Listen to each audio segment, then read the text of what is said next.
Okay,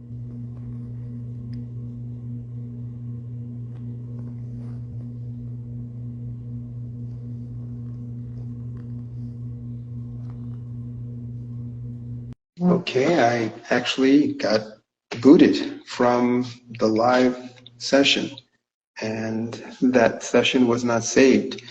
Not surprised, but apparently these things do happen.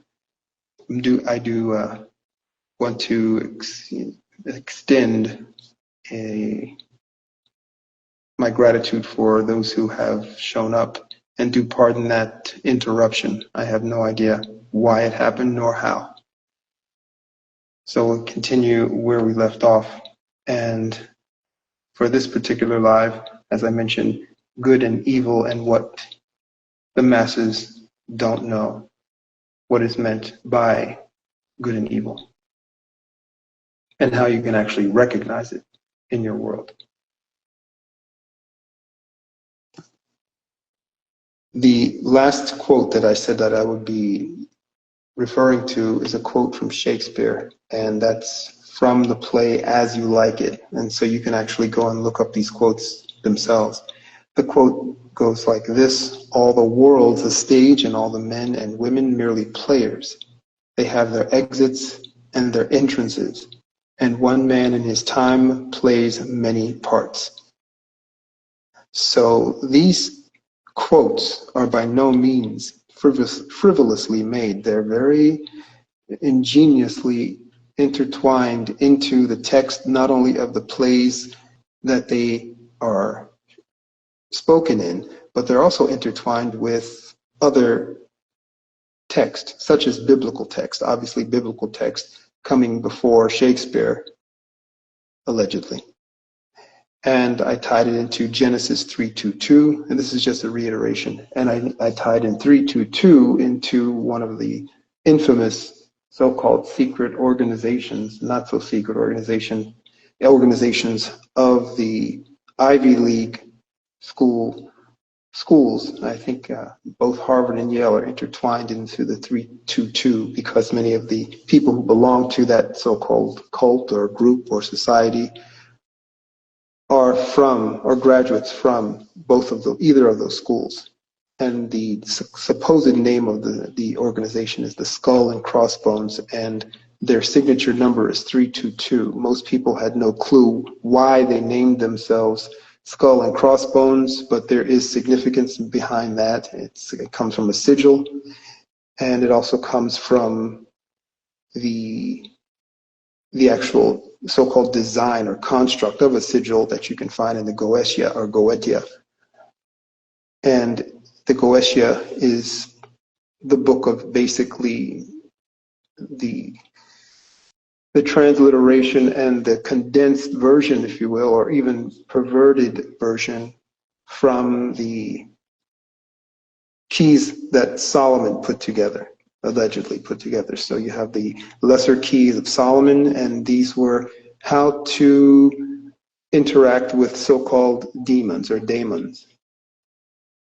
And the 322 relates to Genesis 3:22 and the imposition of good and evil into man, mankind, and human, all sentience.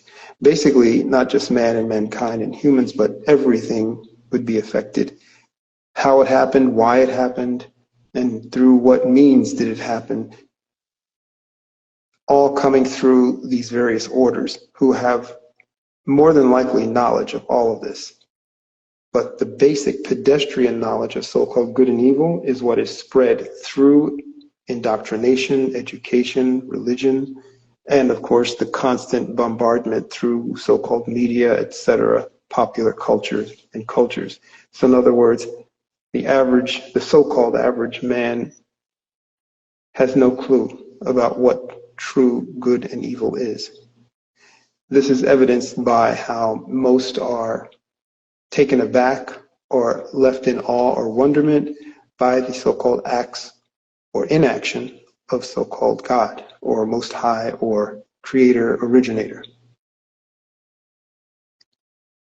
And greetings and welcome to all those who came in, Jackie, Exanthus, Wookie Weave, and of course those who were here earlier. Welcome. There's something called moral relativism. You may not have heard that term before, but that is the world we are in today, the world of moral relativism. I see there's a message that came through. Okay. And I think that is from the co-presenter, Taylor, who is also in the room. So we'll go from there.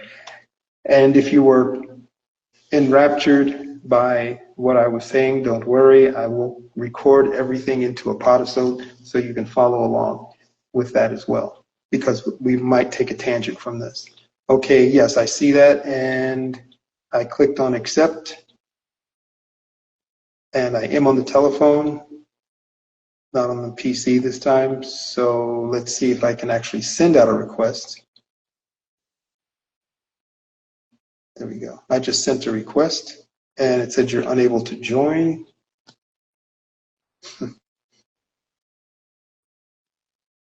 Wouldn't it be funny if someone is actually sitting there at the helm? It was being funky. Sorry about that. No problem. No problem. Welcome. Salutations. I'm sorry. I don't want to interrupt. I guess I know you were in the middle of talking. No, not at all. I was just laying the groundwork for what is called good and evil, and why there's so much chaos in our world, because you're not taught what is so-called good and evil, virtue, wickedness. You're not taught what it is. You're taught a very, as I said, pedestrian level of what is good and evil. You can encapsulate the part of it, the tip of it, in the act of philanthropy. Most have no idea what philanthropy is. They've heard of philanthropists. They have a surface level knowledge of what philanthropy is. Those in the so-called mid to upper echelons of knowledge know exactly how to utilize it. It is a self-serving act. It's done to receive public lauding or kudos, but at the same time, it is also an energy exchange.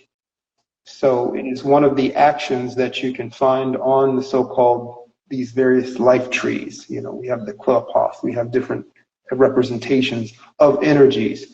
Philanthropy is one of the deadlier ones. It means that there must be sacrifice or loss in order to have gains. The gains do not go to those in need.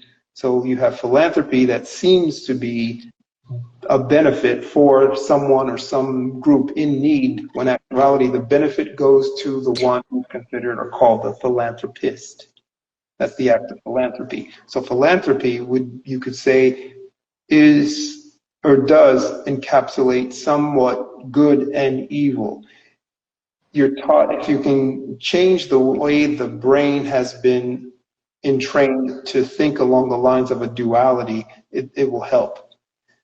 And I was on the point of moral relativism, and I wanted to use the backdrop of one of Shakespeare's characters, one of the quotes from Hamlet. And in that play, Hamlet says, where good and evil are seen as subjective constructs. But if you actually know what's being said in the context of the conversation in that play, he is saying somewhat similar to, you've seen characters in books and pop culture movies where characters say, it's better not to know anything and better to be in a state of bliss. You know, drugs are made for that purpose. So you don't have to be in a state of, is this good, is this bad? Your thoughts make it so. That's the blissful state, but actuality, that's the worst state to be in. And one might infer that so-called Adon and Shana, or Adam and Eve, were in a so-called state of bliss, but that would be incorrect. Were they in a carefree state? More than likely so. They were not burdened with the task of knowing both good and evil. They would know just so-called good, but since there's no evil in their world, there's no such thing. It just is. Kind of like when I talk about so-called organic And I say that there's no need to, real need, well, now there is in the world of chaos, there's no need to call one organic and one conventional. The only reason why you'd have to set that paradigm up is because you've manifested the evil. So if we say organic is good and conventional is wicked or evil, the only reason why we'd have to set that paradigm up is because we have allowed in the evil, or we've imposed it. So now it has an automatic duality. You have to have them both. But the natural state is organic, but by default, you don't even have to mention it. It is, or it exists. So when it comes to good and evil, you're taught this very, as I mentioned before, this extremely low level, this juvenile even way of seeing it. And so that's why you have a lot of chaos, a lot of dissent, where many just give up, or they don't want to look at it in a truth sense.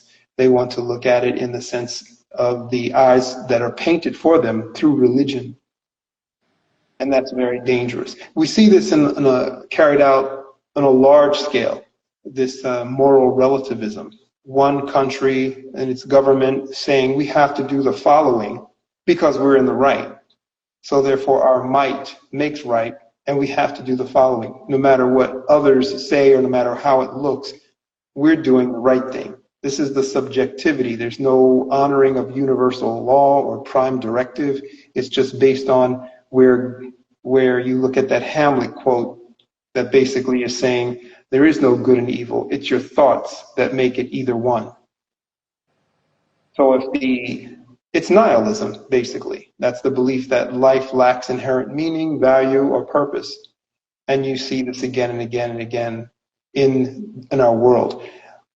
Would it be accurate to say that the average or so-called everyday man and woman are living a nihilistic way? Basically, each time you pass a homeless person, each time you know that something is going on with the money that you are tasked to pay through your salary, and that money allegedly is going to fund a war or fund something else, or each time you purchase a good or an item that you know is toxic, whether it's outrightly toxic or it comes from a source where people are being abused and enslaved in a sense, but yet you still buy it. Or you have a good that you purchase that you know full well that this thing will only last a certain time and it will become part of the whole process of poisoning the world around you.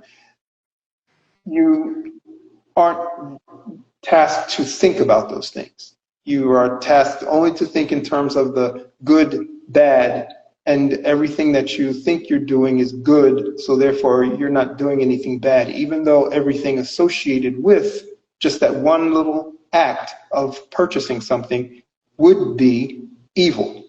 But you don't see it as such. That's a nihilistic way of looking at things, even though you're not looking at it that way. That's how your upper echelons want you to remain in that state.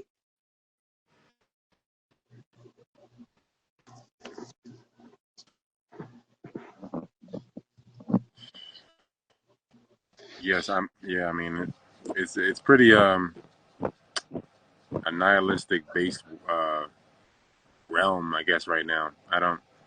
It's all geared to keep you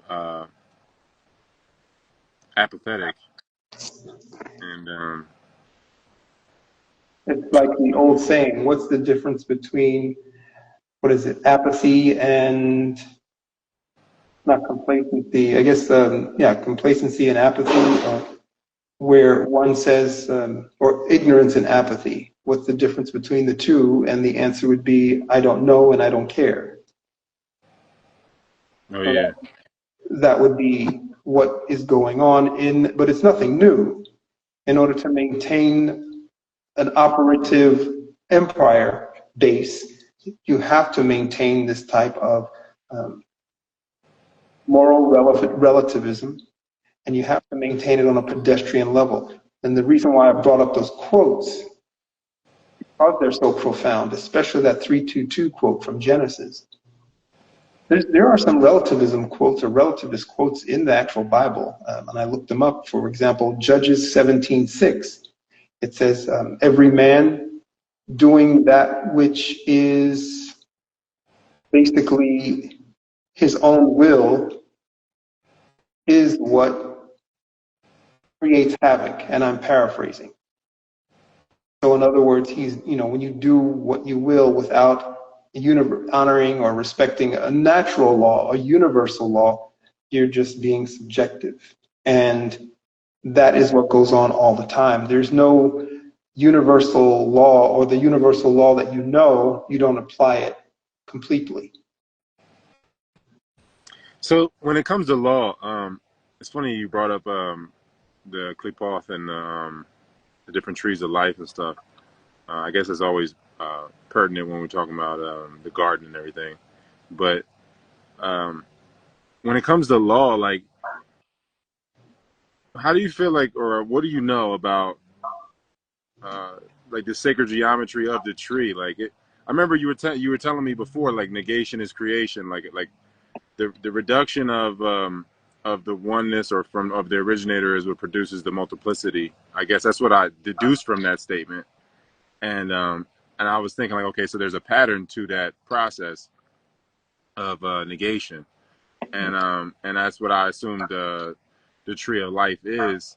And then I guess it got more bastardized through like Kabbalah and things like that. But I was just wondering, like, what each sphere or Sephiroth or whatever on the tree of life, like, that would be like an expression of law, right? Like that, like the body exudes or embodies.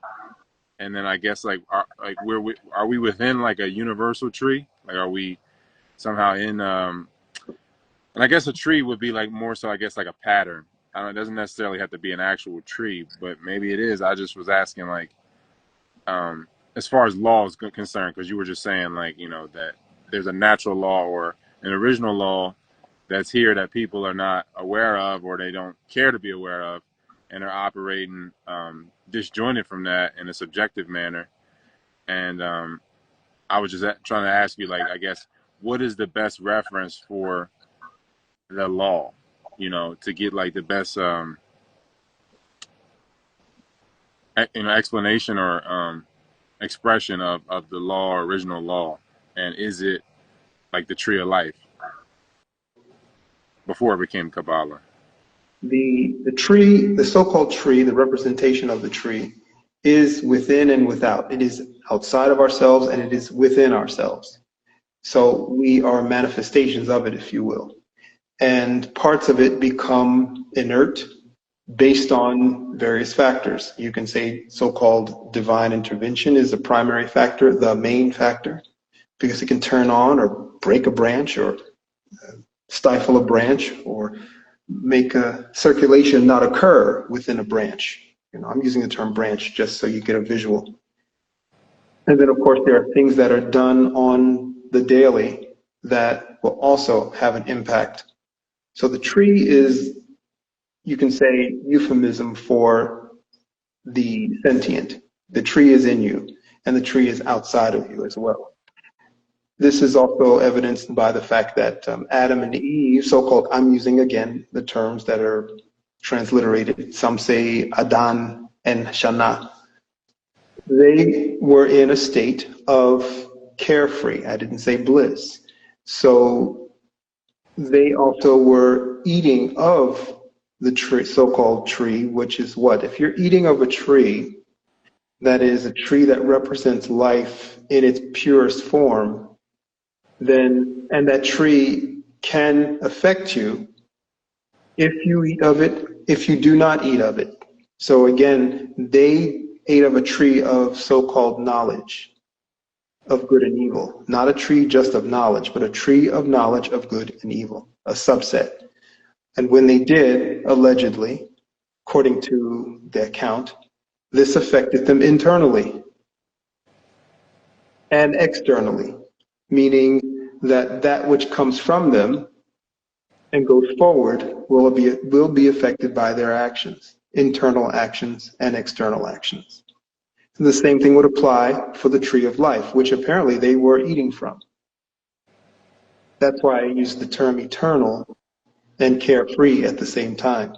You cannot be carefree as a sentient and also have knowledge of so-called good and evil, and be eternal. That's, I guess, too much power. You can be infinite, but that will have to come through various so-called stages.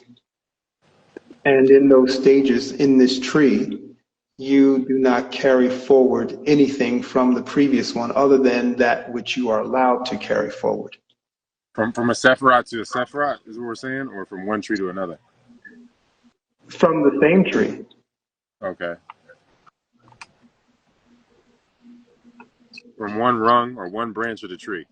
Correct. You're not allowed to bring it to the next branch. Not at all. Not in the same so-called incarnation. So we're locked in it. Well, not we, but they're you know, because I don't want to speak for you, but I'm just saying people are locked in a tree, basically, in a pattern or in a grid, like a tree of life thing or Kabbalah type thing. Locked in it, and that would be the question: who has access to that fixture? And we already know that this fixture was put in place by two sources.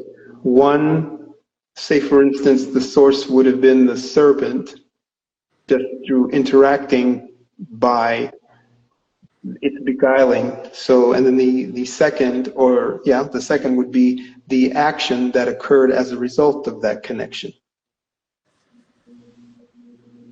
And that would be the divine intervention.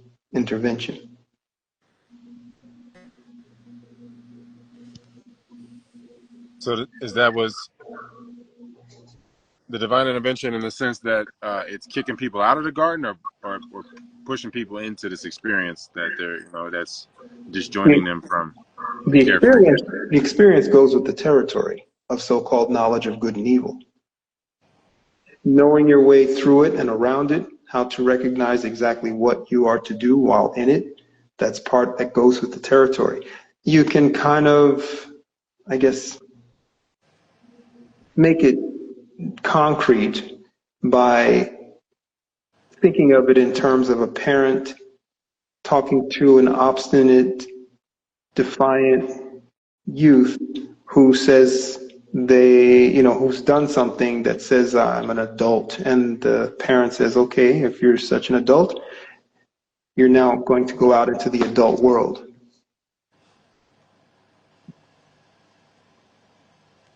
Okay, so and they were not ready for it, is what you're saying. That's why they weren't allowed to indulge. They were not ready for it is a great way to create that format for a question, because it makes more sense than saying they were not ready for it because they were not made for it. In other words, this was awaiting them, possibly.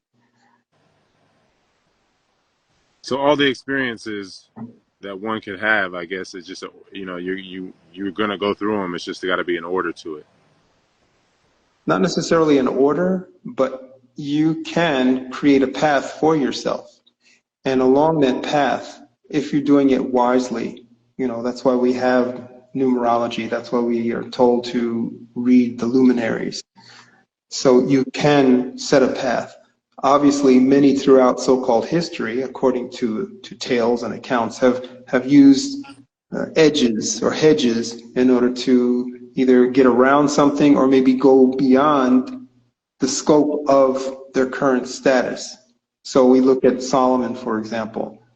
Solomon did certain things that one could say went beyond what current status of man is supposed to do. Saul did it, but Saul did something that violated, and Saul paid the price.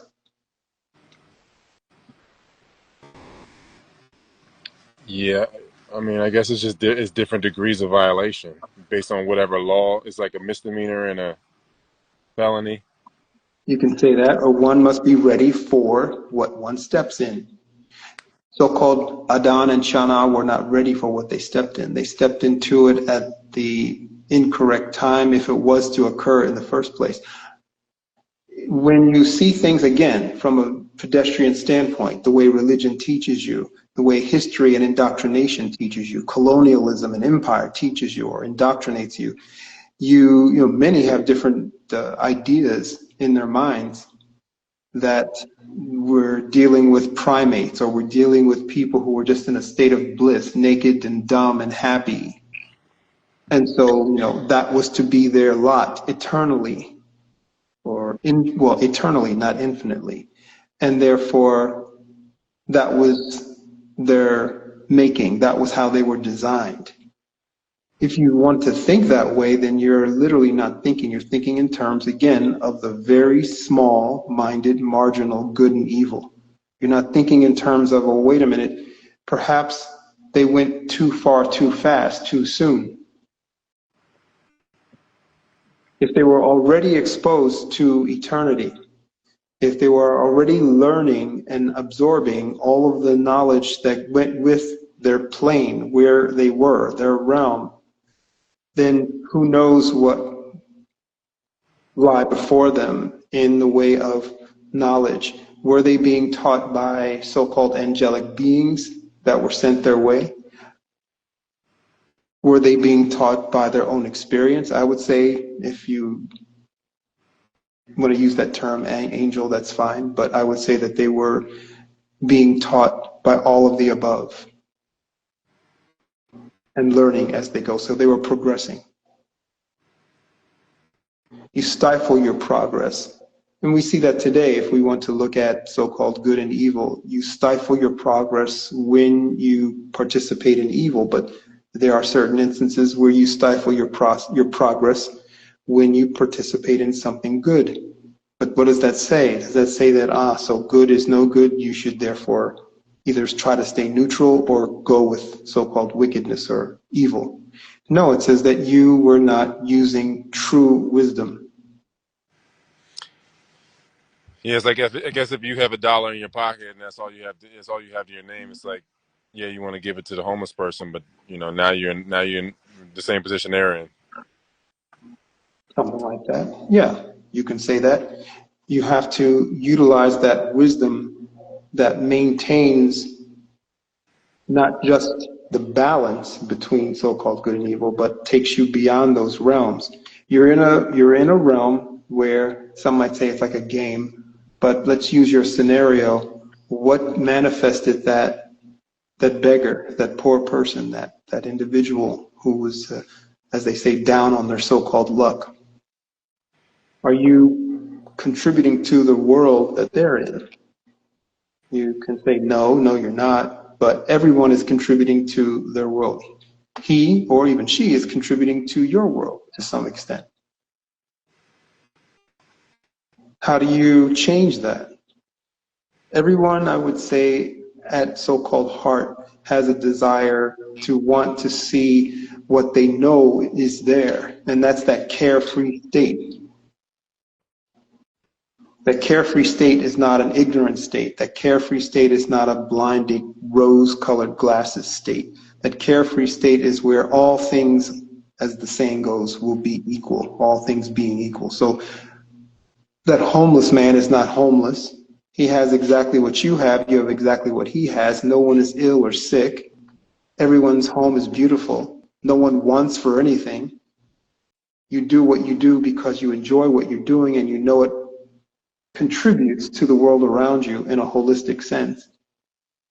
And nothing that you touch or nothing that you possess is going to be toxic now or in the future. In fact, built-in obsolescence is not a thing.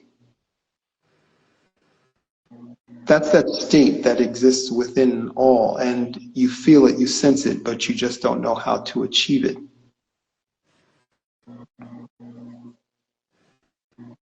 Yeah, there's no pattern there, and I guess the tree of life is kind of a pattern or a grid that kind of makes certain things apparent to you, whether you study in it in form of law or in form of experience. Like some type of pattern, I guess, needs to be recognized in order for a person that is unaware or unversed in the lifestyle or the way of being that you're talking about for them to be able to, I guess, start to move in that direction or start to acknowledge and accept that as a possibility and to live it, I think that the pattern has to be expressed to them, or they're just gonna. I mean, I guess You're the pattern is within us, but to bring it out, for it to become obvious, um, is that what that was there for? Is that what the tree of life was there for, as far as like in the grid sense, so people could realize like this is a part of you. This is what you gotta, this is what you gotta navigate, and this is how you can have access to that that way of being that you're speaking about. correct, and everything will unfold when you are ready to receive it. You see this again exemplified in our so-called growth. You don't expose a child to things that you are exposed to, that you can handle, and many things you probably don't even know how to handle in your adult state or your maturing state, but you have the capacity to do certain things with that knowledge. You can either ignore and suppress, you can cope, you can internalize and become toxic to self, or you can look at it in every single iota with and without judging in order to take it in, and then when the time comes, teach the truth about it to, let's say, someone coming after you or following you, whether it be student or offspring. So you don't expose the student automatically to something, and I don't mean as far as so-called education. You can expose a 3-year-old to physics. That's not going to harm them. So I'm not referring to that kind of so-called knowledge. So therefore, the tree of so-called knowledge of good and evil had nothing to do with the so-called education knowledge, although education can be contorted to manifest those states of so-called good and evil. So when it comes to the tree and the grid and the patterns that we see expressed in the different cultures throughout history and the world, um, we have different.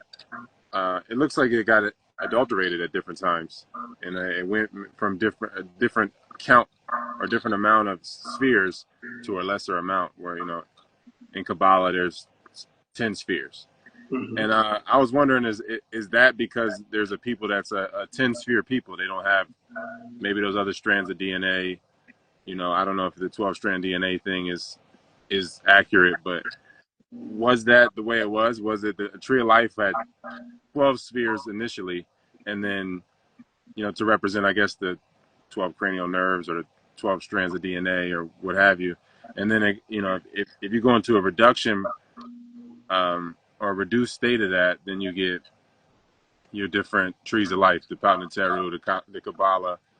Are these like just kind of realms almost for people that some people, I guess the expressions, the cultures, were they like, I guess, a basis or a mechanism to communicate their state of being, their 10 sphere state, because they don't have all the strands of DNA, or their 11 sphere state because they don't have all the strands of DNA. And then certain people that have more get caught up in that identification, and they're not even activating a part of themselves that they, because they're not even recognizing or acknowledging that it exists, because the pattern doesn't really communicate to their whole being.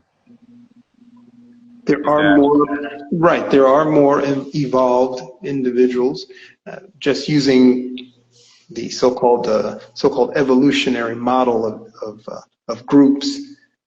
They claim that certain groups are older than other groups. Okay, well, they are admitting to a degree, to an extent, that some are more evolved. And in order to achieve those states, does one have to be here longer than others? More than likely, but just because certain groups don't look a certain way does not automatically mean that they are more or less evolved. So, for example, one might say that so-called Africans, that's a large group, that's a very diverse group, but they would say that the darkest of Africans, when in actuality, Those are actually newer groups. They're older than many of the so-called pale groups in the sense of so-called melanin, but they're not that ancient as we've discovered through so-called modern science. Where do they come from? Are they coming from Asia?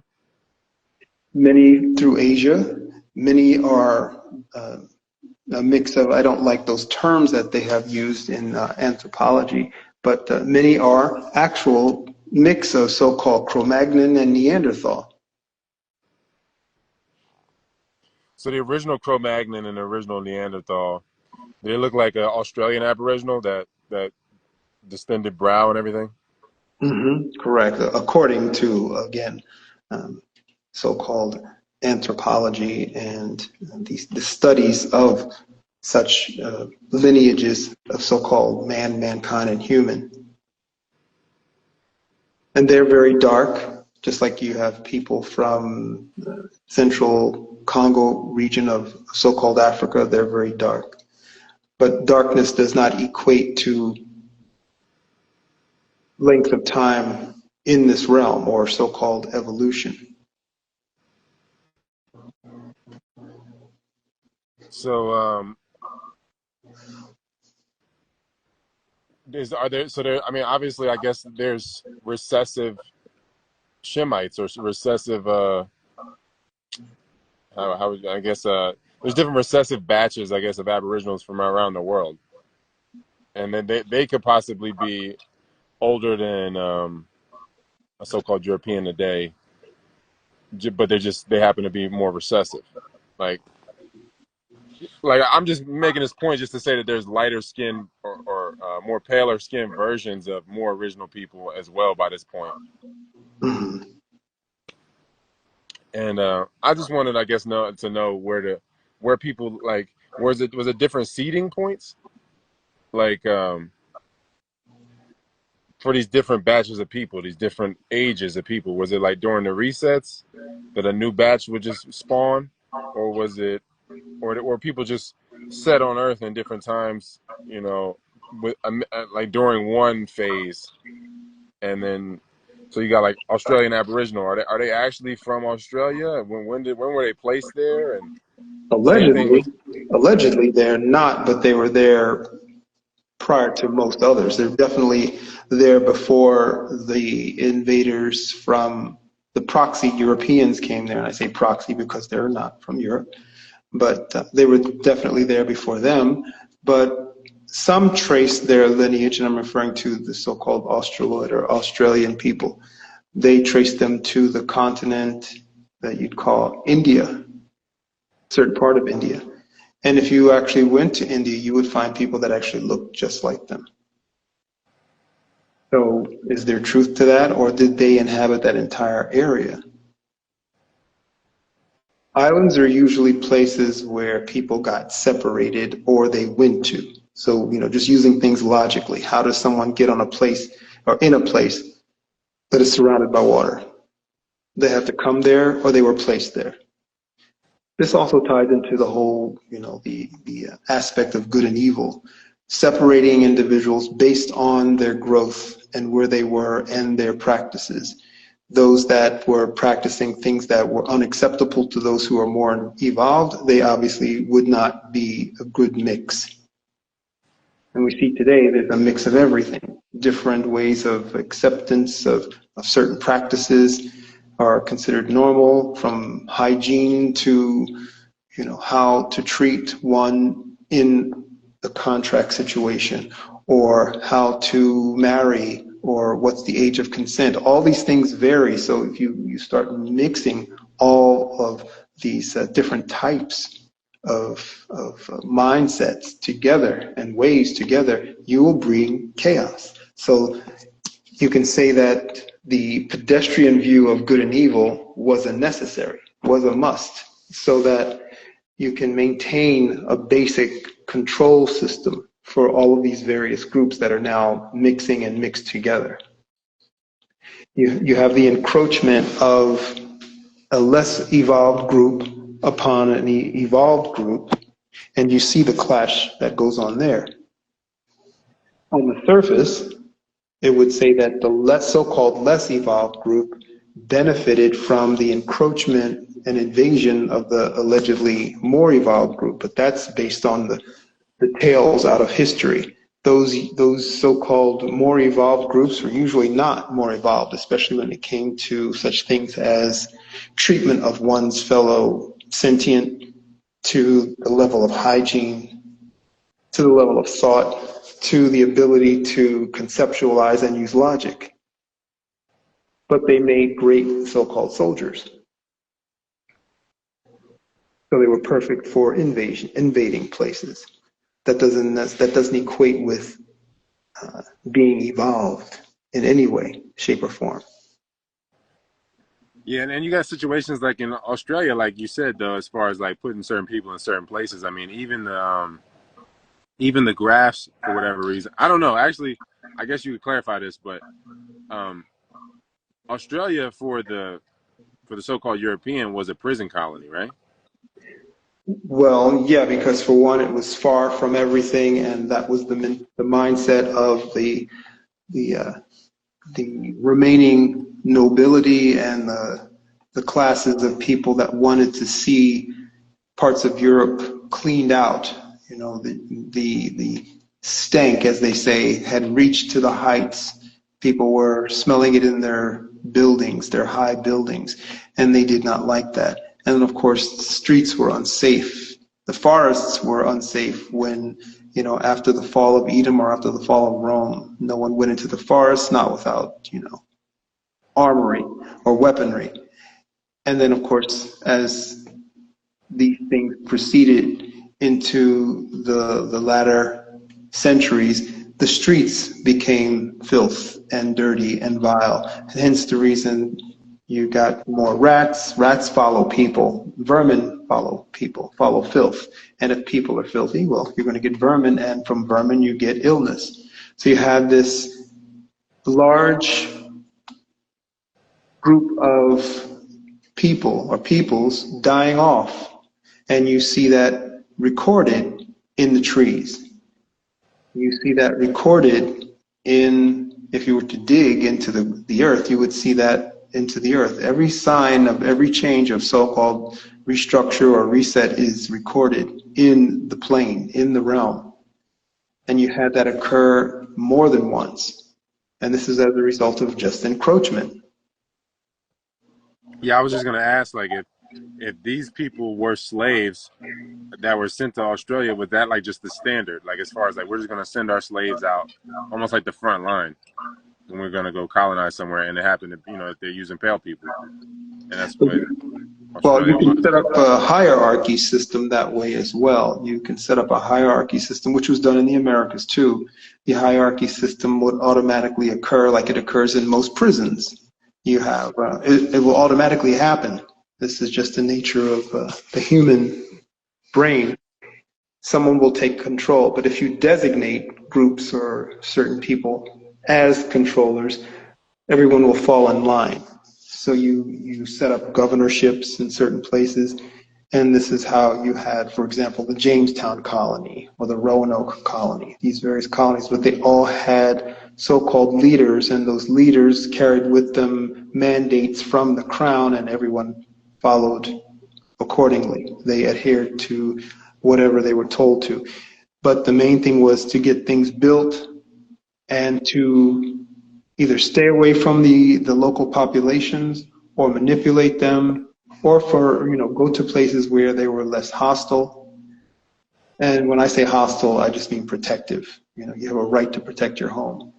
The so-called history would call the Aboriginals hostile, but they were not hostile. And also keep in mind, keep your mind as a clear slate. Don't think in terms of the movies you've been contaminated with or exposed to. Don't think in terms of the history books that you've been contaminated with or exposed to. Don't think in terms of that, of those things. Those things will definitely lead you astray. When I refer to let's just say if we want to put a number on it, and these numbers are relative, let's say from so-called 6/11, use that term, or even before 6/11. Let's just say the so-called downfall of the so-called black nobility was occurring, and you had pockets of insurgency and where the so-called wild men and their kind, their ilk, were taking over, either through disease and force, and just overtaking hamlets and castles, etc., and pushing their way into these regions, taking over manors and farms, etc., not necessarily knowing how to manage them or maintain them, but then enslaving their own to do so. Feudalism comes out of that entire mindset, that invasive mindset. It didn't come out of a natural system or governmental system or economic system. It came out of one group that was savage taking over and then applying that savagery to their own neighbors and cousins who didn't have the might to fight back. And this is how you got Europe. So most of the individuals that took over Europe are not from Europe. And so the people you see today are not the original inhabitants of Europe. And the same thing for the Americas and most other countries. Why did the Vatican survive the resets, and why did they preserve it? Ah, All the the buildings. Vatican. The Vatican, very special place. The Vatican is just one of the 4 places on the realm, the Vatican. I suggest that if those of you who are listening have a chance to actually go out there and see this place, do so. You won't be permitted into these places, but if you're able to speak with one of the clergy on their way in or on their way out, the guards usually don't say anything. They might say they don't speak English, but if you speak a little Italian, that's fine. Ask them if the grotto's libraries are accessible. You might get a funny look. Someone will stop and look at you, or either they'll give you a quizzical, puzzled look. Or what are you talking about? The grotto libraries were known, at least in the so-called 20th century, but then all of a sudden they became unknown. You've heard now grottos, but they say grottos. That's where they install the sepulchres or the places where they put their relics. A relic is a bone set of bones from allegedly a saint or someone from the past, some icon of the past. And that individual will be placed there in a grotto, but that's not what a grotto originally was used for. Grottos are where they take purloined knowledge and entities and they house them. So of course they're not accessible. So what are these entities like? And what are the other 3 places? Are they like public places that we know about, or are they underground? No, many of them are in plain sight. You just can't get into them, or you can't get into certain areas. But they're in plain sight, nothing hidden. The only thing hidden would be the contemporary things that you see, which might house something that is very ancient or either back engineered. You see that in the Americas. Europe is not old, and neither is Africa, and neither is Asia. Asia is probably second oldest. So-called Americas are first oldest. And then, of course, you have Africa being third oldest, and then Europe, the alleged newest. But Europe, Africa are all one and the same. They're just, little disconnects by bodies of water, but they are all part and parcel the same. And Europe and Africa are attached to Asia. These are not the oldest realms in the realm, or the oldest places in the realm. The oldest places in the realm are the Americas. So are the other 3 places in the Americas? You have 2 in the Americas, and you can probably see them if you've got a drone. And the other one is actually in Europe. So you have 2 in Europe and 2 in the US, and 1 in Asia. So that's a total of 5. Yeah, I mean, there's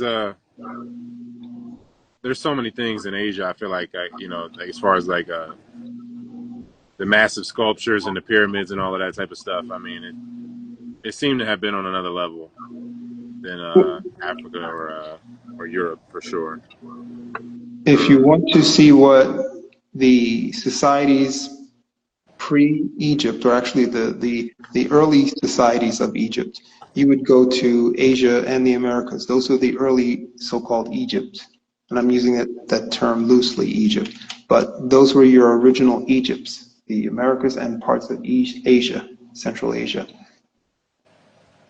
The so-called Egyptians, the first Egyptians, actually started in the Americas, went into Asia, basically controlled it, civilized it, everything.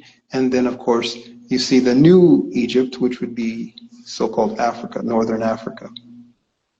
And this is like only 400 years old or so, because I mean, at least on the maps, at least as far as the maps are concerned, there's no pyramids on the maps like before like 1600. Yeah, in those areas, exactly. There's no, waterworks, no pyramids or anything of that nature. These are many of the constructions that you see, or constructs that you see, or architecture that you see. If you were able to go inside, you would see there's rebar in many instances used. That's why a lot of them are off limits, and they don't want you taking photos. They claim that the photos will break down the sensitive materials, the artwork that might be exposed. Granted, some of that can be accurate or true, but for the most part, no, it is not. They don't want anyone getting in and finding out what is actually behind all of this. Many of these edifices were reconstructed, either placed there or they're newer. They're less than 500 years old. Yeah, like when I was in Luxor, you could see a lot of the glyphs had recently in the last century or so, maybe even less, been carved in and painted over and all of that. I mean, they redid the whole Sistine Chapel as well. I don't know the dates on things, but it all seems pretty fishy. The As far as the Vatican is concerned, when I went to the Vatican, obviously the Swiss Guard protects the Vatican, and like I was doing some research as far as Germany is considered, because it was like I was always wondering, like, man, why do they call it the Third Reich? And it's like so the First Reich was supposedly 1,000 years, Correct. and was it like 800 to 1800 or something? Mm-hmm. So that's collapsing around the same time as the French Revolution, just a little bit after the French Revolution, during the Napoleonic Wars, supposedly, and during this big transition period for the world, I guess. Correct. And And there's a name that you should definitely delve into. which So-called name? the name title Napoleon, Oh and yeah, yeah, his ilk, his family members. yeah. So the Holy Roman Empire, I guess. What exactly? Who, like, I really want to know, I guess, as far as like the graphs and the German graphs, like they seem to be far reaching, and like there has to be some type of deal going on with the Germans, like, or with the Germanic peoples, or their clones or graphs that they have, because like what the Vatican is protected by the Swiss, and it just seems like the Germans were just by and large, or their little clones, their graphs that they sent around the world, are seem to be pretty far reaching, whether it be, I mean, Peter Thiel and the tech world, or I mean, because I was looking into like newspapers in Portland that were printed in German before Portland was supposedly even found by Lewis and Clark. And, Mm-hmm. and I'm like, what is going on? Like, how did they get so far into the country, and how come nobody talks about it? Everybody just talks about the French and the Spanish and the British, obviously. But I mean, it just because it seems like they control, or I don't want to say, I don't know who started it, but it seems like they control mathematics, psychology, music, because they got Mozart and all of that. So many things, it seems like, got left to the German graphs.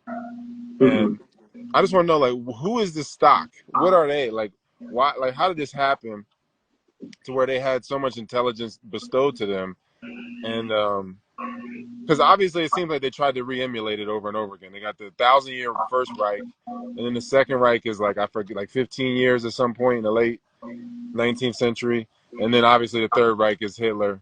So it's like, what is going on, like, as far as the Germans and the access that they've been given? They seem to be, because whenever you hear about someone saying these people are innately intelligent, they always say Germans and different parts of Asia. These are automatically higher IQ. They're better at math. Da da da. There's everything is, they seem to have been bestowed with a lot of knowledge.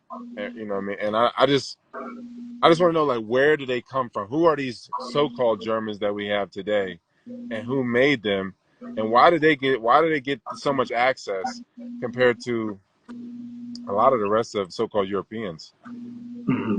Well, up until the latter part of the so-called 18th century, and even beyond that, even into the so-called 20th century, early part of the 20th century, so-called Germans were still considered Octoroonish, swarthy, meaning the mix of barbarian and Aboriginal bloodlines were occurring through them, until, of course, Aboriginal bloodline completely exterminated, in the sense that you don't see it anymore, not really. But those would have been the originals. And the tapestries show it. Many of them have been either removed or whitewashed, if they could be. But you can still see it in many that have been left on display. Various installations of empire got access to these artworks or artifacts, and the wealthy potentates maintained them in their homes. And obviously they didn't, why would you retouch or touch up or change an actual work of art? You got it for that purpose, so that it is original. And for example, some of the potentates out of the Ottoman Empire, which they completely ignore a lot of, the Ottoman Empire, which is where you get a lot of so-called whiteness from. That's completely ignored. But you can look into the Ottoman Empire and the so-called Russian part of the empire, and you'll find a lot of these artifacts that attest to the actual Aboriginal or Shemite or Shemitic origins of all of these so-called civilizations, including the Germanic civilization, Habsburg, barbarian, whatever. You'll see that their origins are not what you see today, or what has been expressed or described in history today. You all recall the letter allegedly written by Benjamin Franklin in his request to send more whites. It's like a horror movie, send more brains. He wanted to get the Americas, or at least North America, looking like him. He did not want Germans. He named all of the names of the groups that today you classify as white, because they have been whitewashed like the artwork. But at that time, and that's not that long ago, they were they would be considered even darker than the Meghan Markle, whatever her name is. They would be along the lines of the Medici clan out of Italy. So they were brown skin, dark skin, all the way up until the so-called cafe au lait or cafe con leche look. And this was the norm until, the manifestation of the concept of whiteness and the institutionalization of it. But before that time, this is just the norm in Europe. You had people who were pale as a result of recessive disorders. So obviously, no one's going to kick out a family member just because they are pale as a result of albinism or leprosy. They're still going to maintain their connection to their family. That's family. So you had a lot of that happening in Europe. You see a lot of albinism in Africa as well, and on Asia. You didn't see it in the Americas. So that tells you right there, these bloodlines, these so-called Cro-Magnon Neanderthal bloodlines occurring in Africa, Asia, and Europe, which is all connected. So the changeover, the apotheosis of Europe and its handover from the so-called black nobility and aristocracy into what you see today occurred more than likely throughout the latter part of the 18th century on into the Reconstruction period in the States in the late 1800s into the 1900s. So you had this restructuring, the slave takeover, the so-called civil wars, the revolutions, all of these were takeovers, coups, insurgencies. And then by the time you get to the so-called black codes and on into the so-called Jim Crow in the Americas, which was now the center of the empire, you had this is what is done when you unseat a particular group, in this case, you know, the Aboriginal of one area and also possibly the group that had the helm of the world. You want to unseat them and make sure that they have no seats of true power and no access to true wealth. And, you know, you take away their wealth. But that takes a concerted effort, and it has to be done from the inside out, not just from the outside in. You see this expressed in plays a lot. You know, that's why if you read these Shakespearean plays, you see the characterizations being played out. So you have Iago tricking Rodrigo, and Rodrigo lusting after Desdemona, and Rodrigo thinking that he has a chance because he's listening to the words of Iago. Who is this Iago? If you look at the names, they were selected deliberately to let you know who's who in a society and who's behind a lot of the things that go on the surface.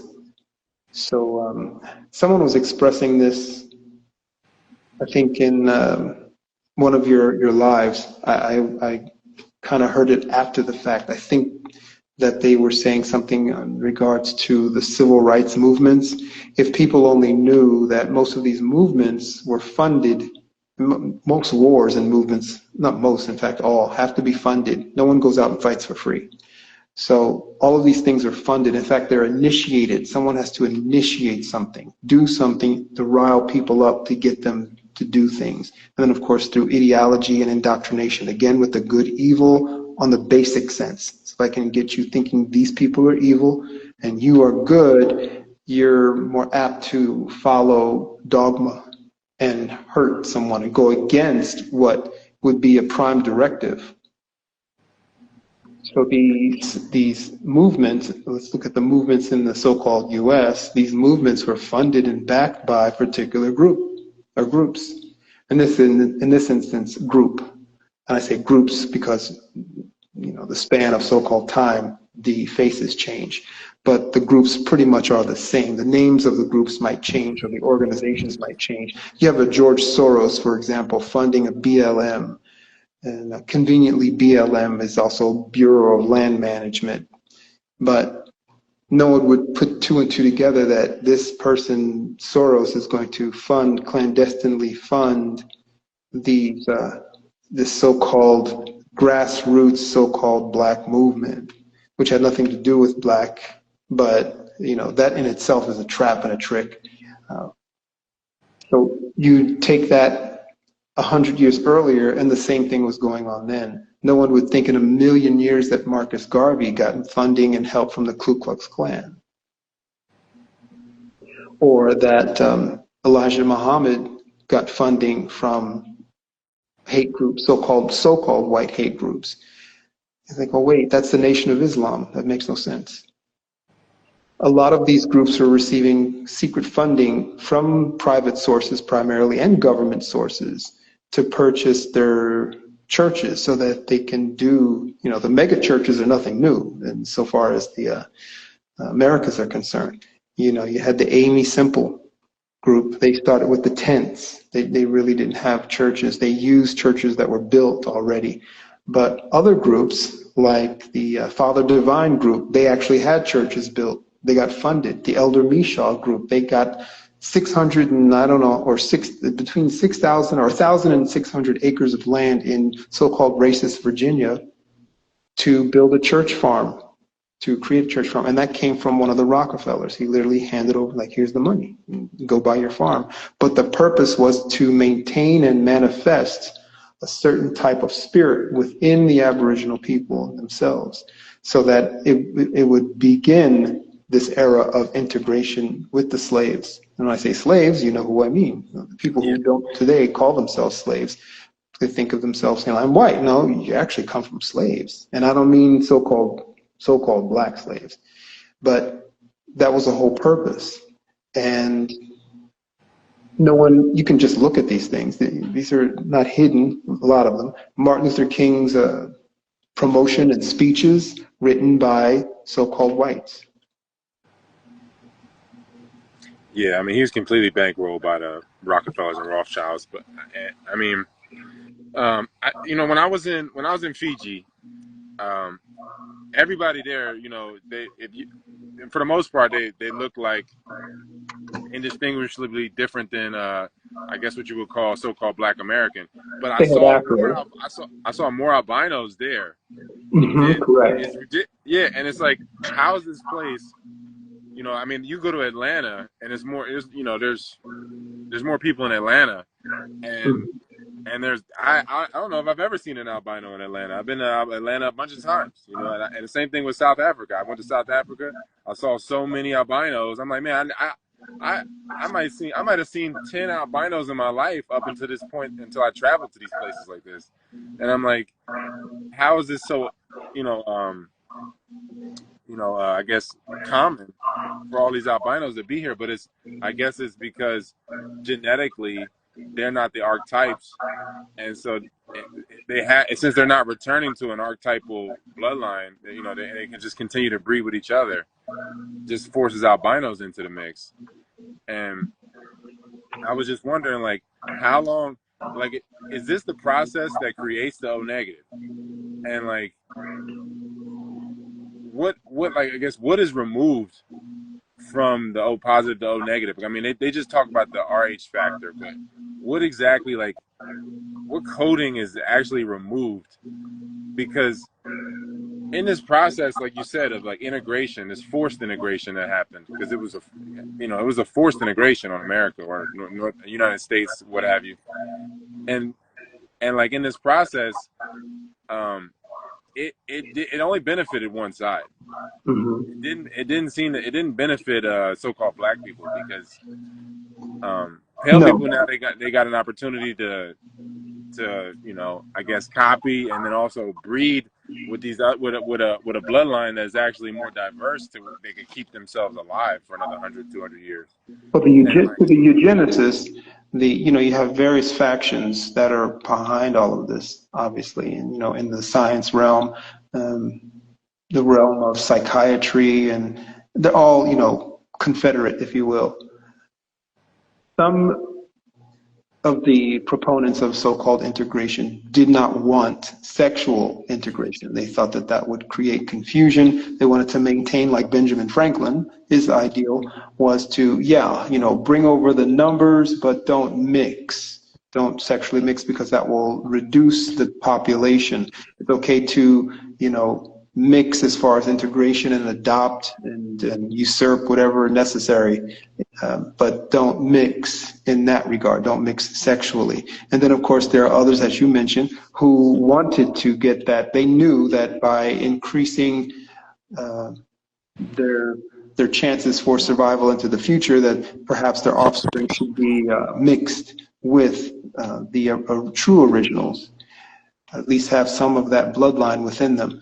The mindset that went with that was also part of the mindset that went with the land theft. You mate with the female, your child will now become like basically an anchor baby, because you made it with the female. And a lot of these nations, when I say nations, you think of them as tribes, because that's what you've been taught that to call them tribes, but these are nations. Many of these nations were matrilineal, and to their own demise, to their own detriment.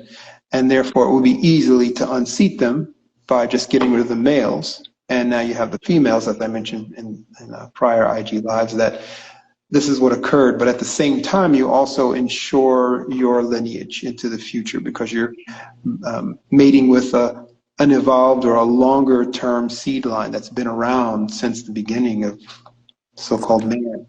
And So it's like, that is hold, another hold, reason. hold on, hold on. So it's I'm sorry. It's just like when they got them seeds from Monsanto that don't give you seeds back, or them seeds that expire. Some seeds Correct.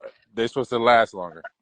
Correct. You have a Frankenstein seed, you have Terminator seeds, you have seeds that, one time, that's it. That's all, these are all unnatural ways, beastly ways, allowing the beast the beastly ways, I should say, to propagate will automatically just bring desertification, I think is the term, to everyone who's in the realm. So not only to the beast, but to all the natural beings.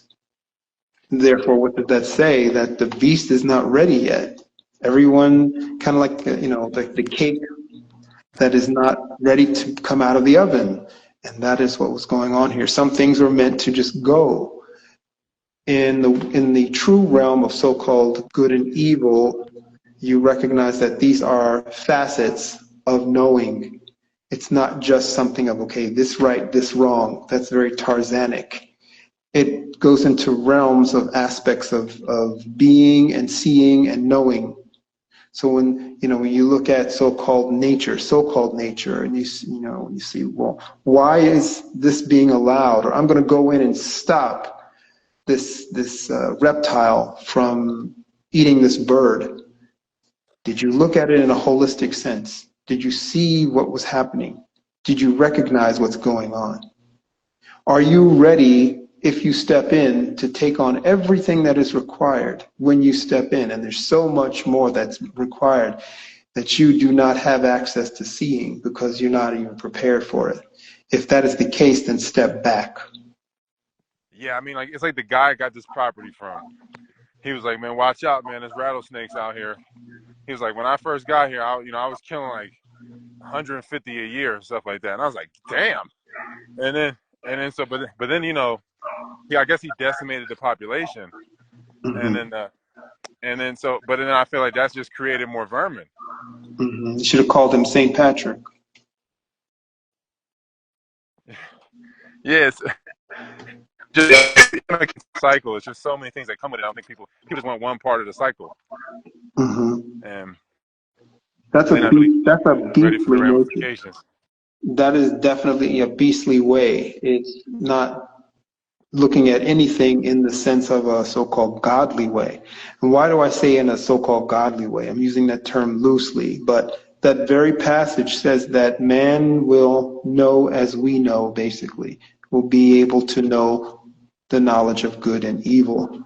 We need to do something to tweak it a little so that they won't have access to eternity. They'll have access to infinity, but not access to eternity because they're not ready for eternity in this form or in this format.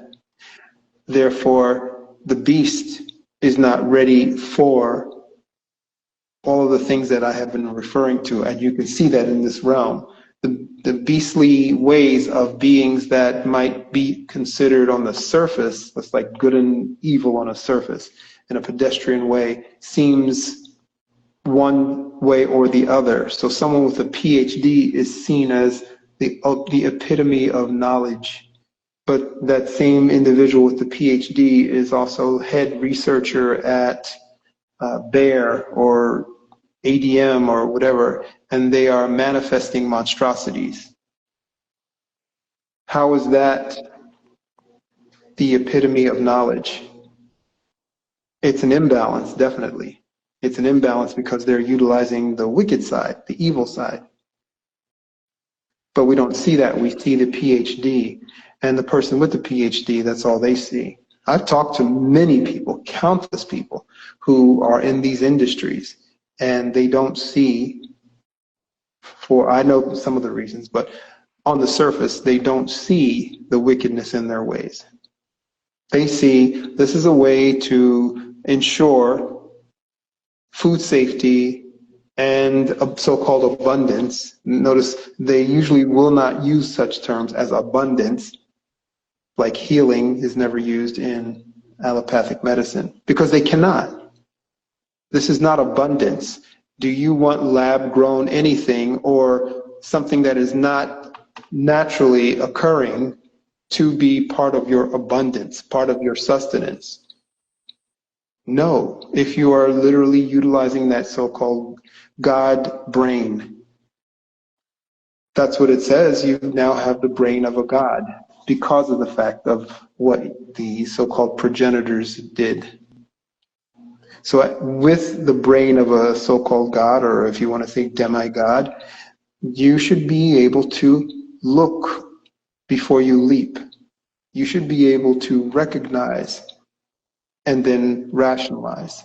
You should be able to critically analyze and then logically conclude.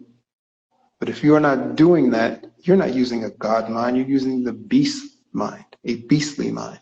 And don't get caught up in the terms because sometimes what comes to mind, obviously, is the indoctrination. I'm not referring to 666 beast. I'm not referring to anything like that. And don't think that I'm referring to an animal of a field. That's a misnomer. Animals of a field, although they are called beasts, they're not beastly. They don't kill for sport. They don't defile where they are unless they have been domesticated. So no, they are not correct. When I say beastly, I'm referring to a bipedal sentient. So yeah, I mean, as far as the beast is concerned, like the beast from Revelations that gets locked away.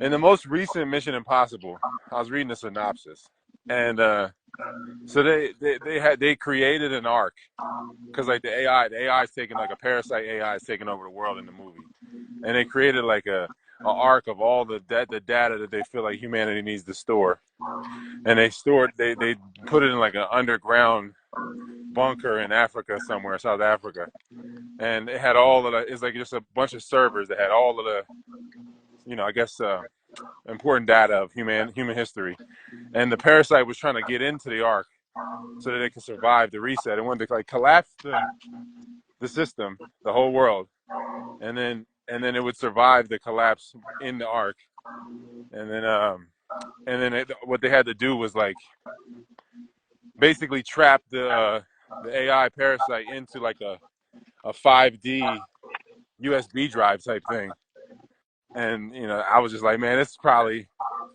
is it right here. I mean, I don't know. It's probably, I don't know. As far as like the story, I think that's probably more direct than a lot of stories as far as what actually. Hidden in your plain sight, but it's already there. It's already actual. And entertainment is not for your delight. It's for your distraction. There's already a so-called arc. There are quite a few arcs, actually. One of the data arcs is in Utah, and there are seed arcs, so-called arcs, in Nordic countries. There are already these arcs existing. The second data arc has already been completed, and if you notice where there are heavy salt plats or salt flats, you'll Bolivia? find salt flats. You'll Like in find, Bolivia? yep, you'll find, and then of course high amounts of copper, Chile. You'll find data places or data banks or these large data facilities that house data. The first one and the biggest one is in Utah, and it is maintained by the death cult mafia called the Mormons. That's why you say the Mormons is like the Vatican of America. Exactly. Well, they basically are the second satellite. Like you have the home office, and then you have a satellite office. So like the Vatican's like Viacom, and they're like the Mormons are like a little sub company of Viacom. Subsidiary, something like that, or more like Channel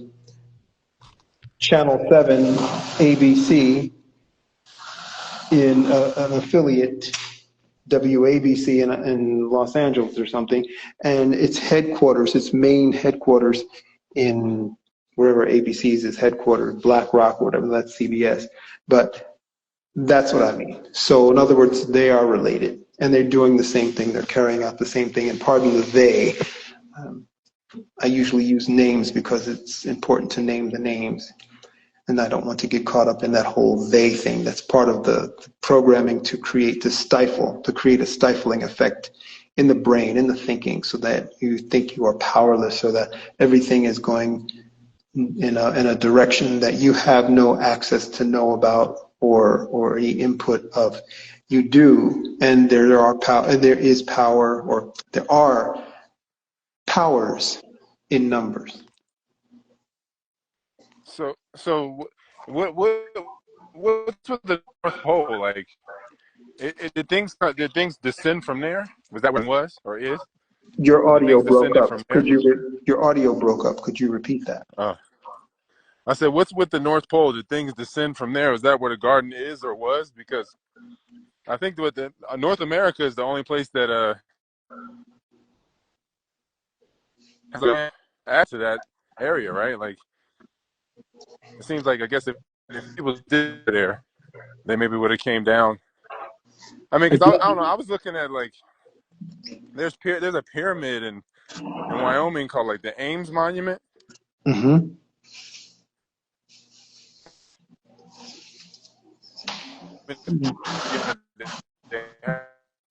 I'm like, man, I guess the things come from top down.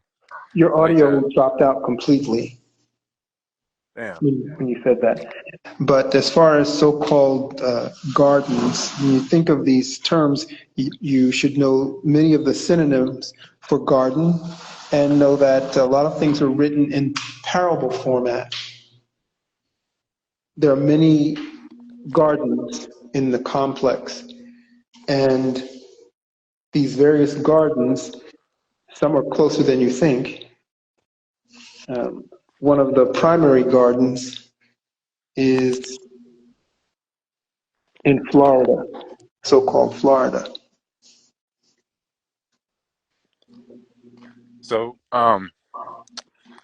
in the mainland of Florida. Mm-hmm. In the mainland of Florida.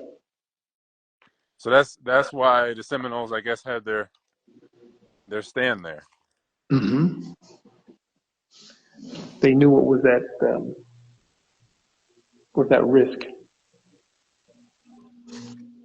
So what was Fort Jefferson for? Because, like, I mean, it's the biggest brick structure on Earth. I think it's millions of bricks out there off the coast of Florida. And what were they using it for? Because it's a massive star fort. Right, exactly. There was a star fort there. But as you know, certain so-called Spanish or Spaniard invaders, aka explorers, were one in particular, so-called Ponce de Leon, was allegedly looking for the fountain of youth, and that is euphemism for Garden of Eden.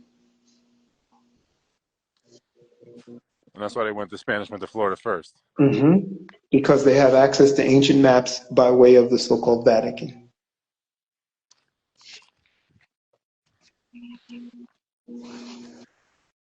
That's the only So, reason why the so-called Hispaniard and the so-called Italian and still to this day have some of the access, whereas others may not, because of their easy access to that information. Once the so-called that part of the empire fell, they had access to all of that, and that's why they were able to grab up a lot of the lands that were left abandoned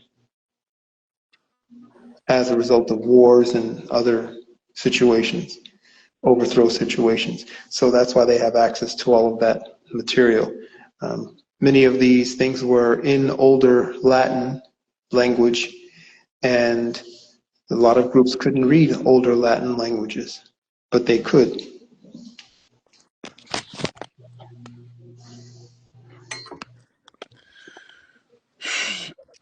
so So what I mean, like, there's so much restricted land in the west of America, be it in the Grand Canyon area, what have you. What exactly is out there? Is it because they had this one movie called The Gorge where they would do some type of I don't know, like scrambling method or whatever, to where even if you fly over an area, you can't get the satellite or the supposed satellite image of the area. That's why So I like, mentioned using a drone. Your drone would have to fly below a certain height or altitude. More than likely, it wouldn't get very far because there's also technology, and I'll get the name for it in a second. There's technology that can not only knock out signals, broadcast signals or RF signals or frequencies, but can also knock out powers, battery power, so that nothing runs. Kind of like those things you see in those silly movies about so-called extraterrestrials, how they knock out the power in a car. Well, that technology has already had that. This U.S. military, the Air Force, has had that power for a while. They can take jets out of the sky, and stop the jets in commercial flight. So this has been done. It's been tested and known. So a drone would not get very far, no matter the altitude. So yes, there are quite a few different areas. Many of them have names that you would ask yourself, well, who's naming them and why? And why are they named after ancient so-called Mizrahian or Egyptian locations and edifices and architecture or structures? Why are they named after that? Is this just supposedly for art's sake or aesthetics, like allegedly was done in the latter part of the 18th century into the 19th century, with the so-called Italian and Greek revivalism in architecture? No, not at all. These places were named that way deliberately, and they weren't named that way at all. They were named that way because of what was found there and what is there. And why would you have to make something off limits? It's just rocks, right? yeah, it doesn't really make sense to make it off limits. I mean, I could see advising against going in there, but I mean, plenty of people die as it is just hiking the area that's not off limits. No so-called agency that is considered a policing agency cares for your safety. That's bogus. The only time your safety is a concern is because they don't want to have to spend the money, so-called money and manpower to go rescue someone. Many instances, people are charged for the rescue, so that tells you right there they really don't care about anyone. What they are tasked to do, and on a need-to-know basis or oath basis, is to protect and thwart any access by non-privy individuals to areas that are off limits at all costs.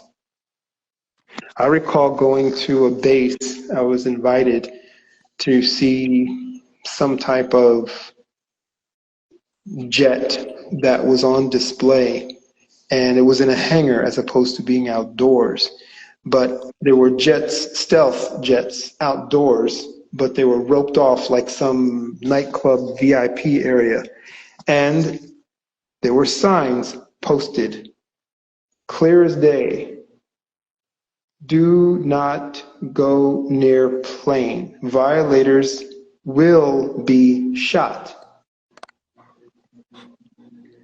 Not stopped and prosecuted or questioned, but will be shot. And the individuals that invited me said, no, that's no joke. It's meant, it is actual. It's not something cute. In other words, sometimes people post things to be funny, but they mean what they say. Not necessarily be shot, you might be stopped. But in this instance, no, they mean you will be shot.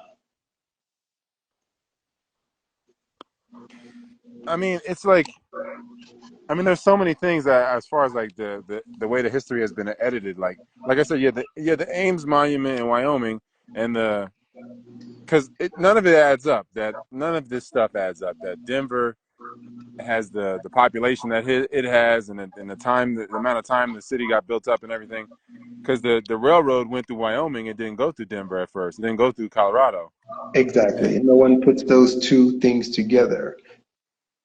yeah, and then they adjusted it. I guess they adjusted the railroad because if you go through the railroad, then you see this pyramid. Eventually, people are like, all right, we're going to see this. So we now have to rename the pyramid and call it the Ames Monument. Hmm. And it doesn't really make sense. But then I looked into the guy that built it, the guy Henry Richardson, and he built an asylum. And so that's, to me, that's what it was, another. He built the Buffalo State Asylum, and that was a big, red flag for me because I'm like, man, And he he was didn't probably, build that. That was yeah, he already did, there. yeah, exactly, They just and then repurposed it. yeah, and so so much stuff just doesn't add up, and they don't tell you about it. Like, and supposedly there was like Russian colonies in L.A. because the Russians supposedly had came down from Alaska downward, and Hmm. they were saying that they found these massive bells buried in these orchards, and it was like old Russian settlement. And I'm like, so is there cohesion here, like across the graphs or across the Yes, realm? definitely. That's why it's a worldwide conspiracy, and I don't like that term at all, but it is a worldwide effort within certain groups and factions to maintain this order. When you think of an order, you cannot think in terms like good and evil in the sense of basic. You have to think in terms of, well, order meaning what? You're taught that order means, okay, imposed laws, restrictions, etc. No, order means that which comes before and after, and that which has to be protected. So what has to be protected in the realm of an order? Well, depending on the time frame, some say it's certain groups of people. Second, certain artifacts and knowledge. And then third, certain actual land, terra firma, certain places. Those are the things that are to be protected. And then lastly, so-called resources. And You got me. what goes with that is knowledge and certain information that is never divulged to the uh, the mundane or the profane. Yeah, because I'm like, man, how do all these people, they had this vested interest, all these different people across all these different walks of life, they had this vested interest in burying the past, like literally burying those bells in Southern California, or whatever, like in Portland, because I was looking into Portland's history. Like I said, it was established before Lewis and Clark ever got there, and Mm-hmm. they had a built up area. They supposedly built the area up in 2 years, and then they did the same old okey doke. They flooded the area. They were like, oh no, we don't need this. We don't need this area anymore. And it's like, I don't know, like, why would you go through the time of spend all the time building this stuff up and then flood it? And then it's just so much. And then the whole story of Lewis and Clark, like, we're just fed that these were the first people, but there was already Russians supposedly here and already Germans in Correct. Portland. And if you can And it's like, imagine two so-called European males traveling in lands that allegedly had no roads, and how hardy were these two people? If you buy these stories, these are no different than myths and hadiths and stories that are basically fiction, like Daniel Boone or the what is the myth of the Johnny Appleseed. But if you look beyond them and look what they are all about, these are tales that were used for various reasons, various purposes, to maintain or push an agenda, to prop up the esteem of a group, that, newly formed group. Johnny Appleseed, if you look beneath that, he is, well, his that whole scenario, not necessarily that being, because more than likely he did not exist, was to show that acclimatization is an effort that everyone tasked to do so must do so. So they were basically telling all proxy Europeans and any other group that was adopted as a proxy European to reformat the land, turn it from what it once was to something that supports the new arrivals. So it I wasn't mean, just planting apple seeds, it was planting plants that were alien to the land in many instances, or taking over lands and putting in your crops in order to say this is yours, an adverse possession technique. So not necessarily all about taking plants from Europe, because yes, there are plants that you'll find when you look in, you study the various plants in horticulture or botany, you'll see, okay, this plant is found in this part of Europe, but it's also found here, or it's found in this part of Asia, but it's also found here. That meant that there was planting going on, either vice versa, meaning peoples from the Americas were going over to these other places and planting things. And then obviously those from other places, from those places were coming over here and planting. But the main thing was this, adverse possession. So Johnny Appleseed is synonymous with squatting. Adverse possession is just the so-called legalized de facto form of squatting. And it was a known fact that, and a known tactic of slave. You know what I mean when I say slaves, and those who listening should know by now what I mean, who I mean when I say slaves. And by usurpers and invaders, carpetbaggers, scallywags, etc., to squat, to come into a place and just stay there, sometimes secretly, and then hold out after a while with your clan as if this is yours. That's basically the test of adverse possession. Can you prove that you were on it for a certain amount of time, and did you hold out to the world that this was yours? Like you molded, you planted things, you put drapes on the windows. So when strangers came by and saw you, they thought it was yours. Squatting. And then of course, squatting also meant some other subversive tactics that they don't tell you about. They keep out the ugly, poisoning wells, poisoning aquifers, killing small animals, kidnapping children. These are all ways to take over a land. yeah, and that's why I was asking, like, what was removed from the code, and then because these people, I guess it's like clones being raised by clones, and there's gradual more coding being removed each time that you make a new generation of clone, and then Well, it these are allows it. beings who were exposed to the pedestrian paradox of good and evil. If you come through the realm of Catholicism, aka Christianity, and the realm of so-called Islam, and any other religion that has caste and class and echelons, and they all do. Even Judaism has it too. There's the upper and the lower and the middle, and those in the know and those not in the know, and those that practice and those that somewhat practice, and those that are fiercely practicing. So you have all these different echelons and key components within. Well, certain groups, they're the low end. And those are the ones that are on that Tarzan mode of this good, this bad. And if you're told that what you do and what and how this religion conveys itself and is pervaded in the world around it as good, then everything that you do is good, no matter even if it is evil. So it's not just the past, it's today too that this is carried into our contemporary world.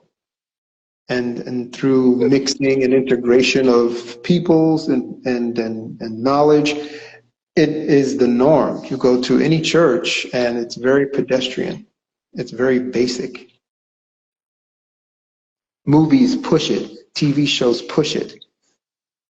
The whole black-white paradigm that was the norm in the in the media, so-called media of the 20th century, and even before, but primarily, when I say media, I'm referring to movie houses, and because there was allegedly no television for most in the 30s and 40s, but then 50s came around, but they're still doing the same thing. So if you wore a black hat, you were bad. If you wore a white hat, you were good. If you rode a white horse, you were good. If you rode a black horse, you were bad.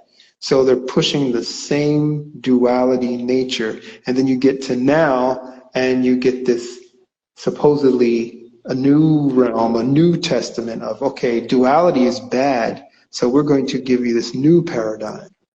When actuality it's the same thing, it's just more chaos. There's nothing wrong with duality. But now you're because of the perversion that has gone on for such a long time, you'll see duality as bad. There's nothing wrong with duality. Duality has its place and its purpose. In its context, it is purposeful. In its context, it is true. Outside of that, yes, it can be perverted. How many Racism is an example of perverted duality. man? So I mean, like, how many people are from incubator babies at this point? Hmm.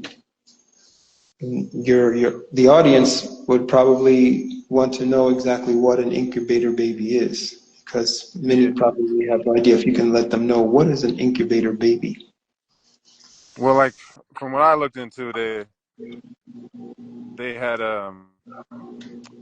well, I guess one of the main examples of it would be the World's Fair, supposed World's Fairs, where they had these incubators on display, and people were dressed in, with weird, it was weird hats and stuff that you did not see, that didn't really match the timeline, but they were looking at these babies in these incubators, just like one baby in the incubator. There's like 4 babies in one incubator, and from what I deduced is that during these World's Fairs, they were displaying these orphans or these incubator babies so that people could adopt them. And then I Mm-hmm. guess whoever didn't get adopted, they were put on the orphan trains, or they were in orphan asylums, and they were sent into child labor Mm-hmm. Correct. because Child labor it was a camps. it was a it was a sparsely populated country. It was, because it was gutted, I guess, and you didn't have um, anybody that could go in and inhabit Denver and go in and inhabit different cities that were already built up. So they Mm-hmm. sent them on these orphan trains from, mostly from New York. But I mean, it wasn't like it was just America, because there was these orphan asylums all over the No, world, well, like yes, especially. definitely. But you have to ask yourself, why all these orphans? Where are these orphans coming from? Were they orphans from the so-called Spanish flu? Because that allegedly attacked everyone, or did the flu only attack adults and leave the children behind, which would negate the whole COVID thing about, inoculating your babies because babies are immune. Someone's lying. So where did they come from? Did they come from World War One? Well, wait a minute. Men went to war, women didn't. So where are these babies coming from? Where are these orphans coming from? And you had many orphanages all the way into the so-called 1950s. And then all of a sudden, no more orphanages. What was bringing about orphans? I mean, they say our times are worse than then. They say that now you've got, rampant sex and a lot of out of quote unquote wedlock pregnancies. The whole idea of orphan trains and incubator babies would contradict that, because we're talking about in the thousands. Yeah, I mean, and in some cases, I mean, I've heard of cases where people will, like, if the mom dies, the state will come and take your kids, just because they say, like, oh, you need 2 parents or stuff like that. Well, you can't take care of the kid alone as a man. So I've heard of instances of that as well.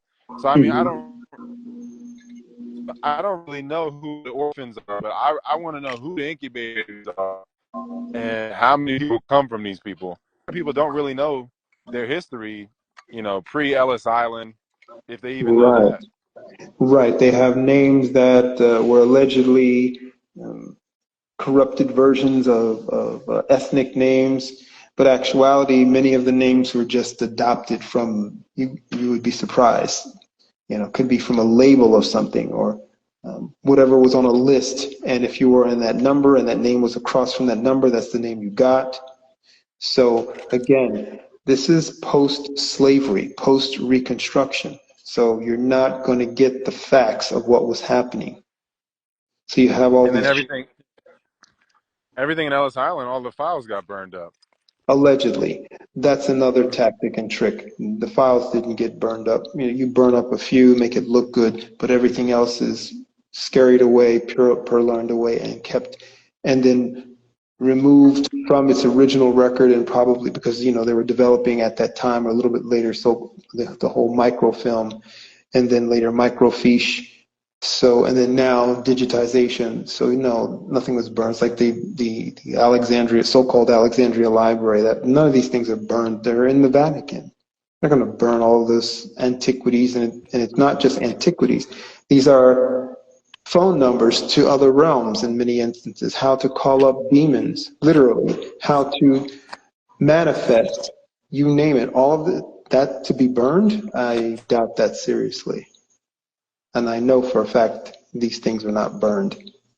To this day, you have scholars of various forms and from various so-called schools, so-called elitist schools, invited to places like the Vatican for the purpose of attempting to decipher a lot of these texts. Some of them are in bad shape. Some of them are so old they cannot even date them. But the purpose is to read languages that go beyond cuneiform and Pali. Pali is before Sanskrit, by the way. People think Sanskrit is old. It's not. Pali comes before Sanskrit. And Paleo-Hebrew, all of these various languages that connect to the so-called God language, which is what they're actually looking for. The God language comes from a code that is within all of these languages. So each language has like a piece of the code. Each language has a piece of the code, and through certain words put together, the code calls forth the access to the, I'll just leave that blank for now, but you kind of can get an idea of what many of these so-called ancients and contemporaries were attempting to do and are today. That hasn't stopped. It's still ongoing. For example, these colliders, everyone knows about them. They more than likely haven't visited them. They've seen images of them. They don't know if they actually exist or not, but they heard that these so-called colliders exist for physics experiments. No, they're not there for physics experiments at all, and that's obvious. So there's no need to even guess about them or wonder about them. You know that you're in a realm where you're not the only type of being here. That should be obvious by now. Everyone should stop this idea of some people are just good, some people are bad, some people do things for a paycheck, some people are brought up a certain way where they think in a so-called nerd fashion. So they think GMO is good because it's nerdy or it's scientific, and therefore they don't see the light. Stop thinking in those terms. Some people are just not people. And because of the mixing and the integrating, you probably have them in your family. You might be sleeping with one. What is it that's been removed that allows them to be vessels for these other creatures, or are just that's the physical reputation of this other type of being?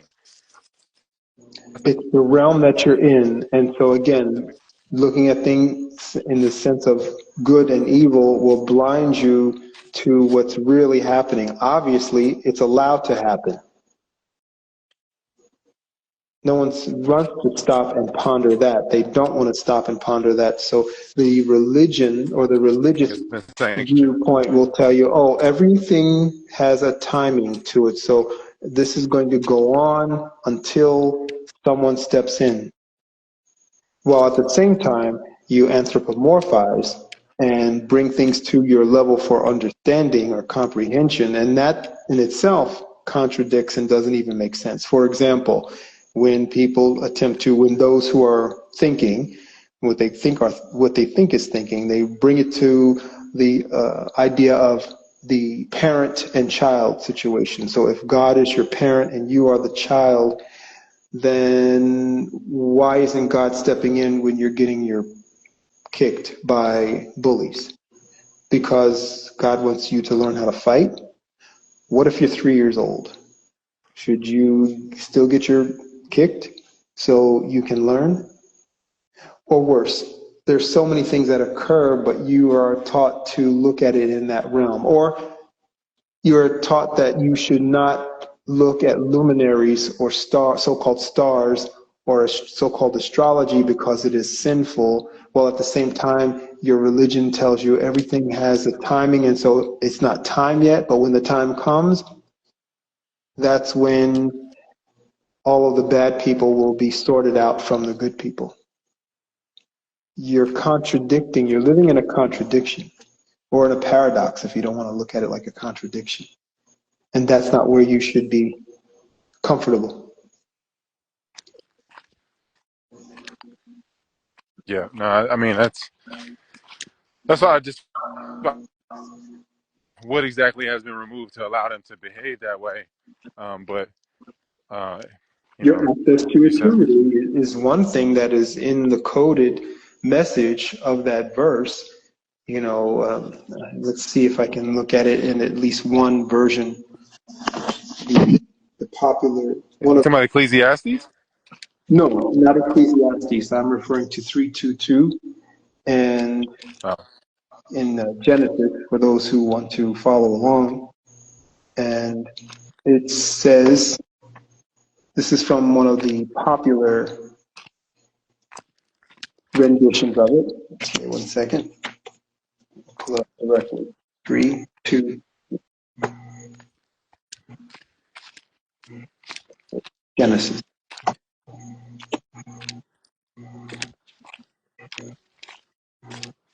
It says the following, and this is after apparently or allegedly some type of change in the existence of man, and that would include woman. So some great being is speaking to another great being, obviously not to themselves. You know, think about it. Does your parent talk to themselves when they're about to punish you? Maybe. You know, look what this person did. I'm going to have to do the following because if I don't, they're going to get access to this and I don't want that to happen. Okay, maybe the parent is thinking to themselves. More than likely, this is the council. And it thinks in this council that man has access to so-called good and evil as a result of some action. And the Lord God said, behold, the man is become as one of us, plural, to know good and evil, and now lest he put forth his hand and take also of the tree of life and eat and live forever. Well, in verses prior, it is implied and maybe even stated that man had access to the tree of life because all of the trees of the garden were accessible. They can eat off of all of them. If the so-called tree of life was also in the garden with all other trees, then man was eating off of that. And as I said earlier, they had this carefree existence between eternity and knowledge of good and evil. But they did not access knowledge of good and evil. They kept the eternity factor, and the tree of life was available to them. And then, of course, you hear, and the Lord God said. So Lord allegedly is a title, allegedly. Baal is a title, but then, you know, you have God. Are they talking about the creator of all, or the originator of all, or is it the Lord of the land, the one that had access to man and walked among men? Because it said also in Genesis that man heard God approaching or sensed God approaching, they were referring to what? The Lord God. And the Lord God asked man, what hast thou done? So in other words, if you knew already what was done, you wouldn't ask, would you? Maybe. Yeah, I mean, that's proven that you're not, omnipresent. Exactly. So the landlord, that tells you we have various realms within our existence, within the realm of the seen and the unseen. And Yeah, I within mean, this realm, throughout the Bible, they're talking to the Lord God throughout it, mhm, you know, mhm. and he's responding and saying things back, or and that's in a way it's being described in a way as any conversation between a subordinate and a superior, but like omnipresent, Someone it's like a who was able to manifest um, in the present, in front of, in the physical, as well as in the cerebral.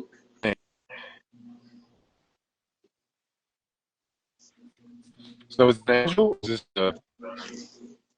Or is this what is this? What is this Lord God like? What is the characteristics or the attributes of this? Well, we have attributes similar in the sense that if you are sick, you can think about repairing yourself and think about what's going on within. You can visualize being in there and repairing, or you can take something and be inside yourself with that supplement and do what it takes to repair yourself. Or you can add to it your intent,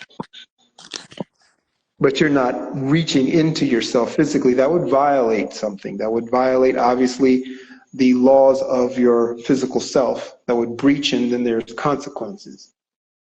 But then it would also violate that which should not be accessible right now. Perhaps it is accessible or will be accessible, but right now in this vessel's state, in this stage, it's not accessible yet.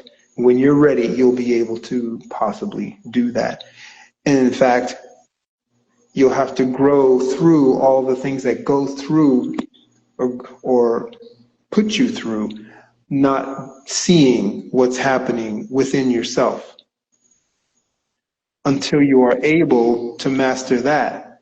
Then you can move forward. And at that point, if the things that burden you are still there because they're just there, or because you haven't attended to them to get rid of them, then maybe you still don't have access to reaching inward and repairing. You haven't taken care of that monster yet. You get rid of the monster, then you'll have access to going inside yourself if you need to go inside yourself. I'm just using these potential possibilities. More than likely, the monster will still be around.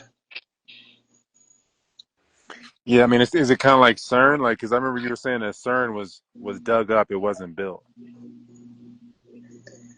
All and of these I, so-called colliders and most of the so-called technology and all of the so-called Tartarian architecture around the world has nothing to do with Russian or Khazaria or any of these groups that would like to take credit for what was there. But all of these realms and all of these artifacts, estuaries and estates, buildings and star forts. These are vestiges of what was before, of peoples who were close to having so-called carefree existence. Obviously, if I said to the world, you don't have to pay utilities or mortgage or rent any longer. You live where you want to live freely, and you have power to power everything that you need to power freely, but you have to pay for food. Are you living in a carefree world? No, I've just taken away some of the burdens, but there's still a burden left remaining. Well, that existence in those realms There had to have been some burden, otherwise they would still be here. And what was left behind was, or is, all of the things that could have been but never were. And so parasites in the form of people and other groups came in and took over and tried to repurpose them and tried to learn, like a chimp trying to learn a car, how to drive a car, what these things can do, and being successful at it through back engineering, etc. But still not having access to that carefree existence. It still escapes even the people that came after. They still don't get it. Same thing with any of the ancient things that are probably dust by now. So when you ask what's missing is what's internal and eternal. That's that part that says right there, lest he put forth his hand and take also of the tree of life and eat and live forever. Is it stopping them from that? It's saying, behold, man is become as one of us to know good and evil. And now, lest he put forth his hand and take also of the tree of life and eat and live forever. There's no mention of, okay, we must stop him. We must block him. So what's blocking mankind and human? It's your access to the actual levels and the progression within those levels. You cannot jump outside those levels, as many have done or tried to do and will never be triumphant at. And then, of course, that emotional side, being envious of that which you don't have because you're not that being. That goes on, and we use examples of it. A Neanderthal should not be, so-called Neanderthal should not be jealous or envious of that which they are not. You have your place and you are growing within that place. You might surpass the one that you are not, depending on your level. If you continue and you are true and you are, pardon the term, righteous or balanced. But we don't see that in any of these realms, in any of these levels. All we see through our history and the remnants of what we have seen is imbalance. That's a key right there. Keeping balance, maintaining balance within. Not succumbing to or giving into allegiance that is more than likely part of the problem, not giving into these rudimentary thought patterns or processes when it comes to good and evil, but knowing and having the knowledge of good and evil and recognizing that there is a path that you are to go through in order to maintain a balance.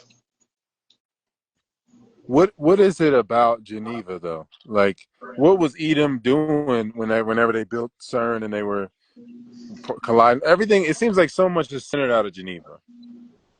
And I mean, whether it's the World Health Organization, they're like the vaccine headquarters, the UN is centered there, CERN is there.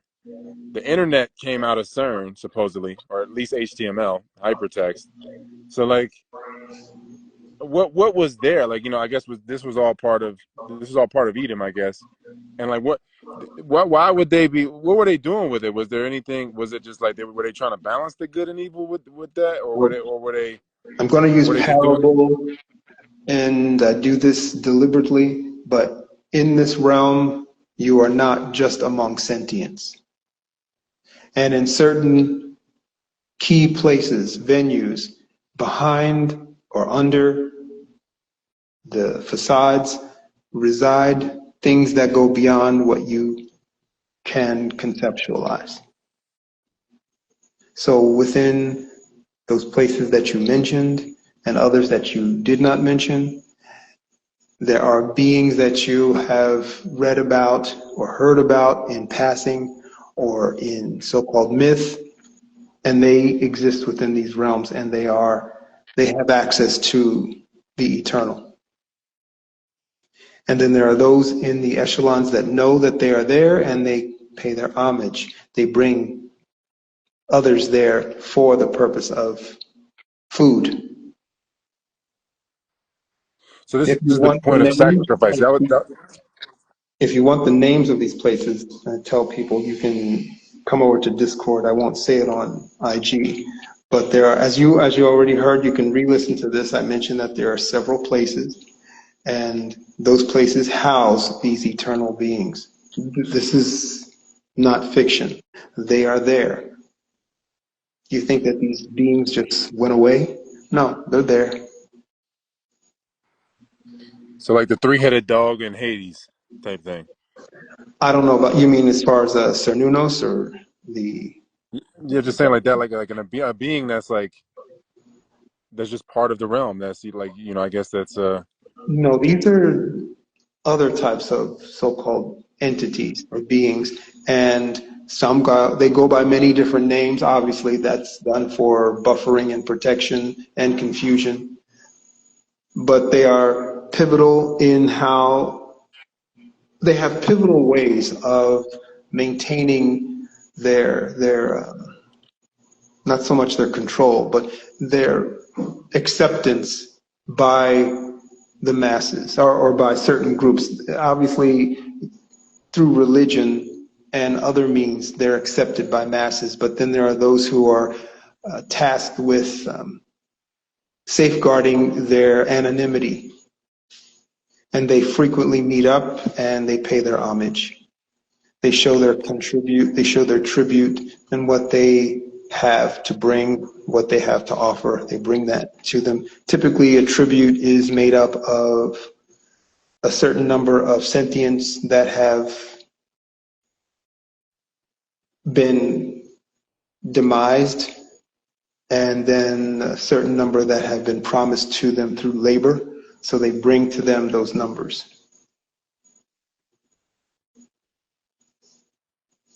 So what is the point in the nature of sacrifice? That was like one of my main questions for you today. I wanted to know like why do people sacrifice and like what is the nature of it? Like what is it exactly bringing to a person? If Like you've noticed, what, when I speak, there is a connection with all things. So if you re-listen to this and search, if you can, I don't know if that can be done yet, but listen for my mention of the word philanthropy, and then that will answer that question. yeah, I remember you were saying that in the beginning that I mean I guess this again is a misnomer because philo means love, right? So like philanthropy would be like some type of love, right? I don't. And you were saying that it's always like a nefarious thing, kind of like the Clintons in Haiti, things like that. Like Mhm. so, Pedophile or pederast, which do you prefer? yeah. So so they so when it comes to sacrifice in general, like it's what happens to that which is sacrificed, or who that is sacrificed.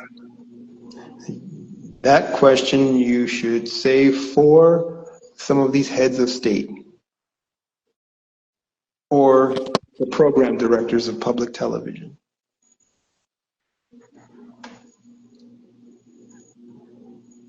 When they do their fund drives. And then the numbers are exactly what the people. I just like you said, they had to be Your but audio, your audio, exactly happy. And more so, exactly. Oh no, if you get grinded, it happens to you as a being, like metaphysically. If you go sin and get sent off to war and get sacrificed, or if you watch something on TV or whatever, and that causes you to act in a way that eventually leads you to being sacrificed, essentially, what what happens to you as a being? again, this goes into the connecting main theme of good and evil. Why are you sending someone off to do what? Are you keen on the idea of serving some government, fighting for what you call your country. You're probably on the land your ancestors are not from, so how's it your country? You're fighting to maintain the artificial status, or are you fighting for some ideal? Have you been told that these people are bad because of what they're doing? You don't even know them, but yet you're violating so many things. You're at least for the most part, regardless, troglodyte, Neanderthal, Homo sapien, whatever term you want to refer to, has been taught, don't harm someone indiscriminately unless you're defending yourself, or, if you have a beef with them and they've done something to you, vengeance, whatever. So why would you go off to any type of war unless you are part of the parasite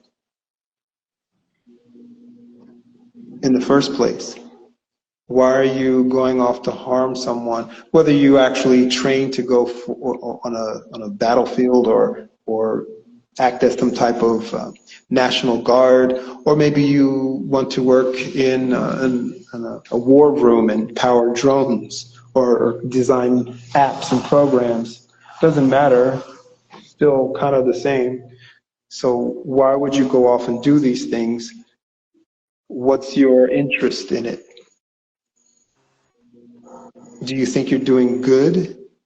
Obviously, look into what I mentioned earlier about moral relativism and nihilism. Okay, I guess what would be the parasite playbook for me? Like what was I being used as a sacrifice for, like, and supposed to happen, or what is supposed to happen as far as like this play that's being ran on me as a a vessel could be consumed. What was I designed to do to get myself sacrificed? What Have was going to happen? have you been used as that, or is that what you think of yourself as? Have you been used that way? Well, I remember you were saying that sports are a game, and game means sacrifice, and me playing sports throughout my life, and that being taking up my identity for large swaths of my life, that that's like a part of a sacrifice. That's part of an overall like meat grinder, I guess. And I didn't know, like, if there's like a format, or like if there was a play that's being ran on me specifically that maybe is being ran on other people too, It all that you ties could into what I mentioned at the beginning about good versus evil, or good and evil. Notice good versus and good and evil. In that verse, no pun intended, it says good and evil, that man has become one of us, as one of us, not one of us, as one of us, to know good and evil, not to know good versus evil. So when you adopt a mind, a so-called, brain, mind, not the same thing, but when you adopt a mind, a facade of your brain, an app that has access to your brain, that tells you you are going to train and put out your blood, sweat, and tears for the applause of an audience and the dopamine that comes with winning, beating somebody, and possible pay. You have put forth what? Good or evil? What are you putting forth? Have you looked into the alleged decision to participate in an activity that is designed strictly for the distraction and entertainment for those who are in control, and their benefit and their profit, and the distraction and the usurping of so-called energy that is derived from, in this case, the masculine format or power. Take that energy, eat that energy, divert it, distract it from what it should be doing, what it could be doing, So you have adopted to be part of that. No one forced you into it. You're not a gladiator. And I don't think that they were even forced into it for the most part. So you have to ask yourself, are you part of what part of that good, evil, so-called paradox are you playing or are you part of? I mean, distraction, I would say, is not on the side of good Hmm. or wholesomeness. But yeah, I just just wanted to ask, I guess, like what was the way that it would play out? Was I supposed to be set up to a certain point? Like they say, 75% of the pro NFL players, they end up broken divorce within 5 years, and it's like, is there like this format that brings you to a place that brings you to a place, and then you breed in a certain way and you do certain things? And I was just wondering, like, if that's like a universal play, like a sacrificial play, because Well, it's a soldier that doesn't do all their evil and under the guise of good to get promotion and rank so that it can buffer itself from battlefields or get all of its necessary training that and then of course make connections to get into private soldiering or mercenary ship. If it doesn't do any of those things, then it's not supposed to. It's basically a luck of the draw. If you come back after some type of battle situation, good for you, but you're not supposed to come back. If you come back in part, well, tough luck. So if you are doing something in a similar fashion, going off to the field to fight and win for someone, if you haven't been doing all of the underhanded, subversive things that put you up and make you a sportscaster or give you excess wealth or just the so-called big influencer. If you haven't done all the dirt that you were supposed to, then you missed the point and you were supposed to end up in a hospital or broken and on a cane because that's what goes with the territory. You're not supposed to come back. You're supposed to be a hero. And so it's the same thing, I guess, with the average man working 9 to 5. They get Mm, they're kind of being it sent. depends. In a parasitic so-called familial situation, then sure, if you're going to play pimp daddy or pimp mama in this instance, yeah, you're supposed to work yourself to the grave or wherever and have insurance so that your little hosts can all thrive when you're gone better than when you were here. That's not good, and that's not holistic. That's the perversive side, the perverted side rather of the good evil paradox. And that's how many have been. But you adopt to be there. You take that on and you adapt to it. No one forces you into it, although through certain circumstances you can be placed in that, from your parents not being wise and not and doing the same exact thing with that good evil paradox and being part of the the pedestrian side of life and not making things prepared for you so that you don't have to end up being the dad that goes to an early grave or the mother that goes to an early grave for that matter. But you adopt these things, and that's what I am referring to when I say about good and evil, about being one of many players in this stage and playing many parts. These Well, like, facades are you take them on because you have to, but they're there waiting for you because they are written by the hand of the playwright. in a more like microcosmic view, um, kind of to pick up where we left off at the very end of the last one. when it comes to food, like if You're food is welcome. like, is You're that like welcome. like a sacrifice in itself, like a giveth and a taketh? I mean, not, I mean, like a, yeah, is it a sacrifice and a part of the good and evil paradigm where you get something and you give something and it's a good and evil paradox and like a Well, paradigm yeah, for you that? can. That's why I use that little example of on public television. You get a premium, but if you look at the premium, you're actually, the person is, the viewer is giving much, much more than the little premium they get. You might get, let's see, I haven't seen public television. I haven't watched television in more than in like 30 years, so I have, but it hasn't changed. But I'm sure you've seen public TV before. And when they have their little fund drives, whatever, you get a little premium or incentive, I think is what it's called. And that's supposed to what? Do what? Make you happier, make you happy, show that you have contributed to a greater cause because of your giving. But they're getting more, but they're claiming you're getting more in the form of programming. Because these programs can't fund themselves, so you're getting that program that gives you that dopamine, information.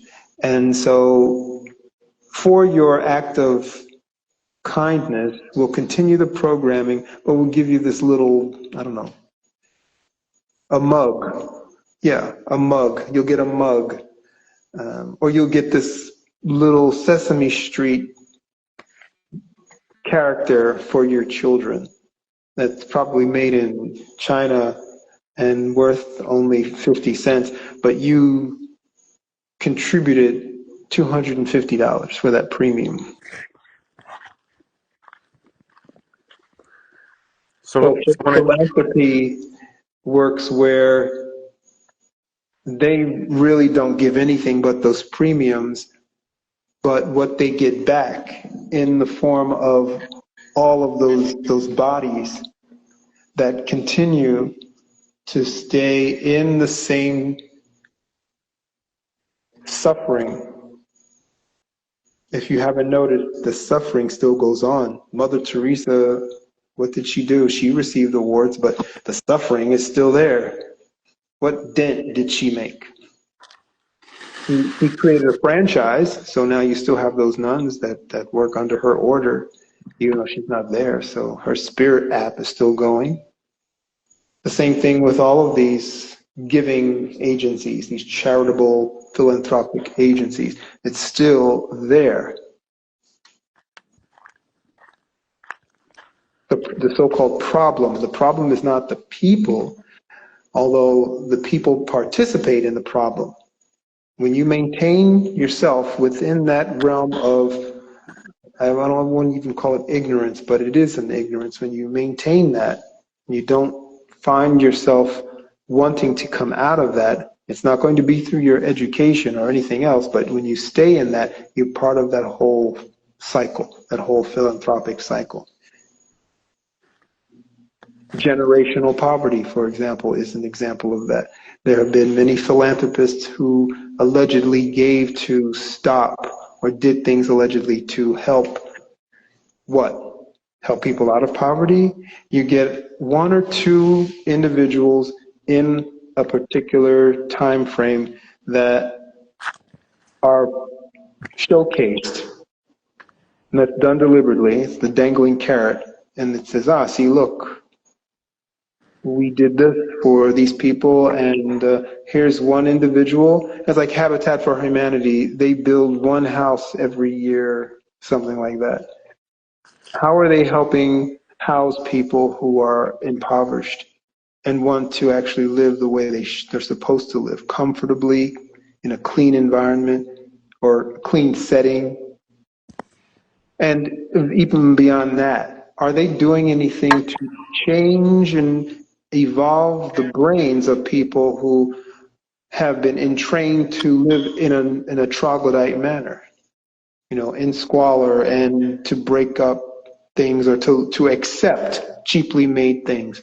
A lot of the stuff that many poor houses or low-income houses are made to break apart, are toxic.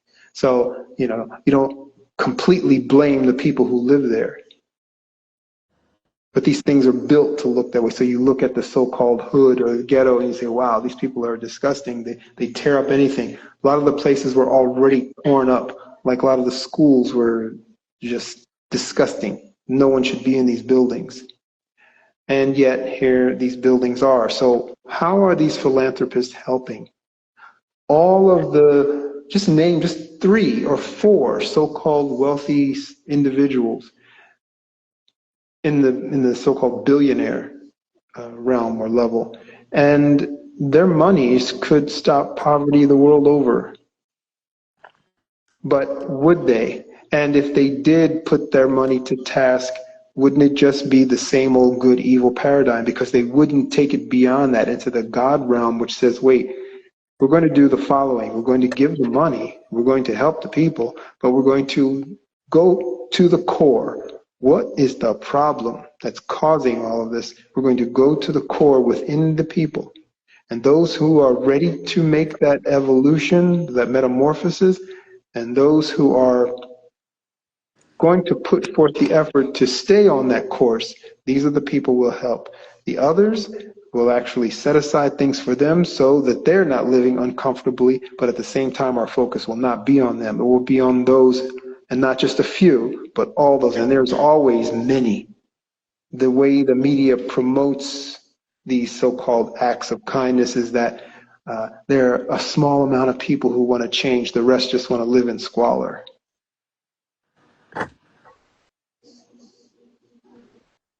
That's So, looking at things holistically. That's looking at things beyond what you see on the surface. That's looking at things based on the knowledge of good and evil. so what is it as far as like last time we spoke? You were saying that people that only eat raw foods, they rarely live over 100. And I was asking you before it cut us off. I was like, does that mean like the TCM, the traditional Chinese medicine, or what we're calling traditional Chinese medicine, is that because they say that having all raw foods is too damp? Something like that. If you go to China, there are some places, I guess if you want to use a contemporary term, blue zones in parts of China where you find people who are not only beyond the age of so-called 80, but they're also ambulatory, they're mobile, etc. They're not hobbling or bent over like they've got dowager's back or something. They're actually moving about and doing the same thing a 25-year-old or 30-year-old would do as far as, their efforts. But that's not everywhere. So TCM, is it working? Or does it require certain facilities and certain actions in order to actually be triumphant in the sentient? Obviously, that's the case. But that's not what you see on the surface. You see just this thing, raw food or certain types of herbs and flowers and things. Well, what goes with TCM and the dampness that you mentioned, or the metal, or the wood, or the dryness? Often, what remedies these things you wouldn't touch with a 10-foot pole. Like, in the 20s, it was the horn of a rhinoceros that was used to create moisture in the vaginal walls of a female who was necessary for childbearing, but because of dryness, she couldn't. Now, would you go and get the horn of a rhinoceros? Is that good or evil? That means you have to harm this creature in order to take from it its horn.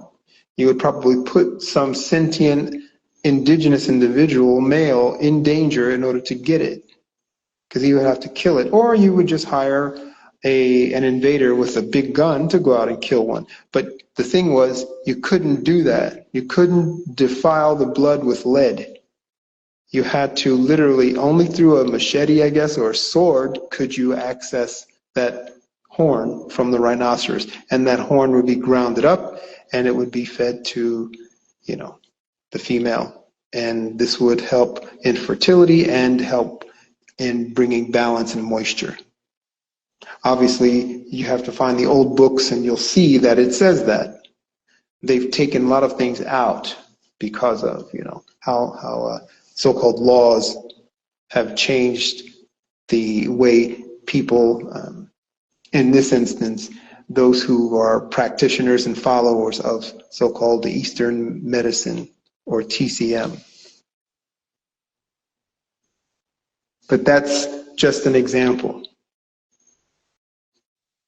In short, using that as an example or model doesn't mean that it is righteous or it's the be-all and end-all.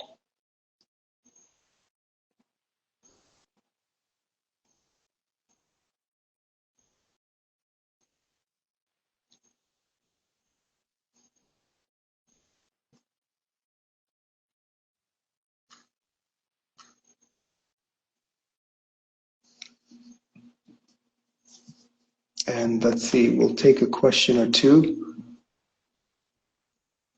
Yeah, no, my bad. I must have muted on mistake. But I was gonna say that that's what a lot of people use as like a means to weigh.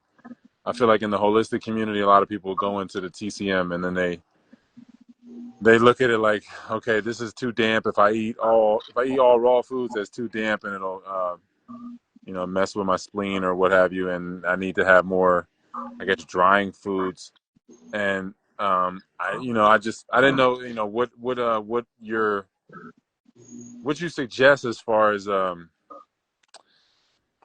nourishment for a person. Like if somebody was going to have a family right now, or if they had a child right now, like what would you suggest? Would you suggest that they be a raw foodist? Would they be a mix of raw? Would you suggest, if they were going to eat meat, would you suggest raw meat, or would you just say no meat at all? Like how would you, if somebody raising a family, what would you?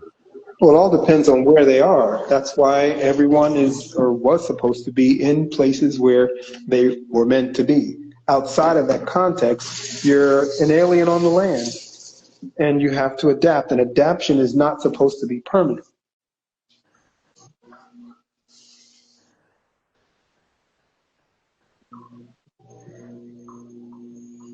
Okay. All right. And eating things in the so-called raw, I mentioned this also, and I'm sure I'm not the first.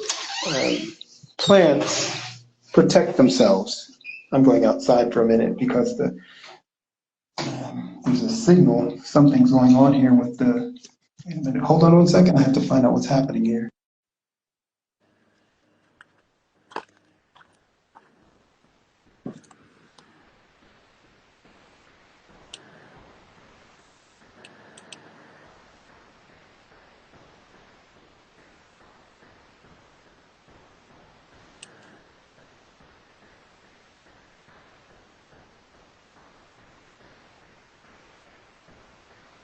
Okay, that's better. Okay, the router here was about to. There we go. Some of the lights were going on and off. I keep the router in another room as opposed to where I'm at. And basically, in the terms of so-called raw food, there's a place for everything. And as I was mentioning before, plants are designed to propagate themselves. And they protect themselves and they protect their young, just like we have ways to protect ourselves and protect our young. Many of those ways of protection come in an energetic and a cerebral fashion or format. So in other words, you have to be wise as opposed to relying on things you don't have, like claws and horns and teeth. So you have to use ingenuity, timing, etc., community to protect you and yours. A plant would use ingenuity in the sense of energy and in the sense of chemicals. And those chemicals, if they are ingested by something that cannot digest those chemicals, it's going to harm that life form.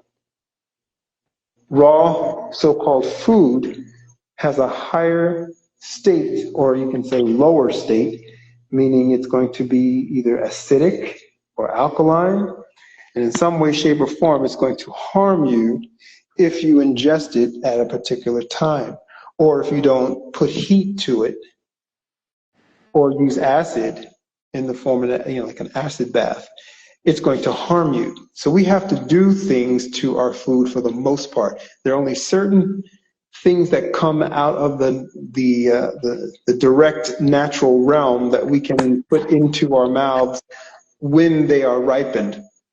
All fruit we can only eat in its ripe form, or we should eat in its ripened form. There are seeds, but those seeds, we cannot eat them completely. Sometimes we have to remove the outer shell or husk in order to eat them. Otherwise, we would be consuming or ingesting high amounts of cyanidins, or, cyanide, basically.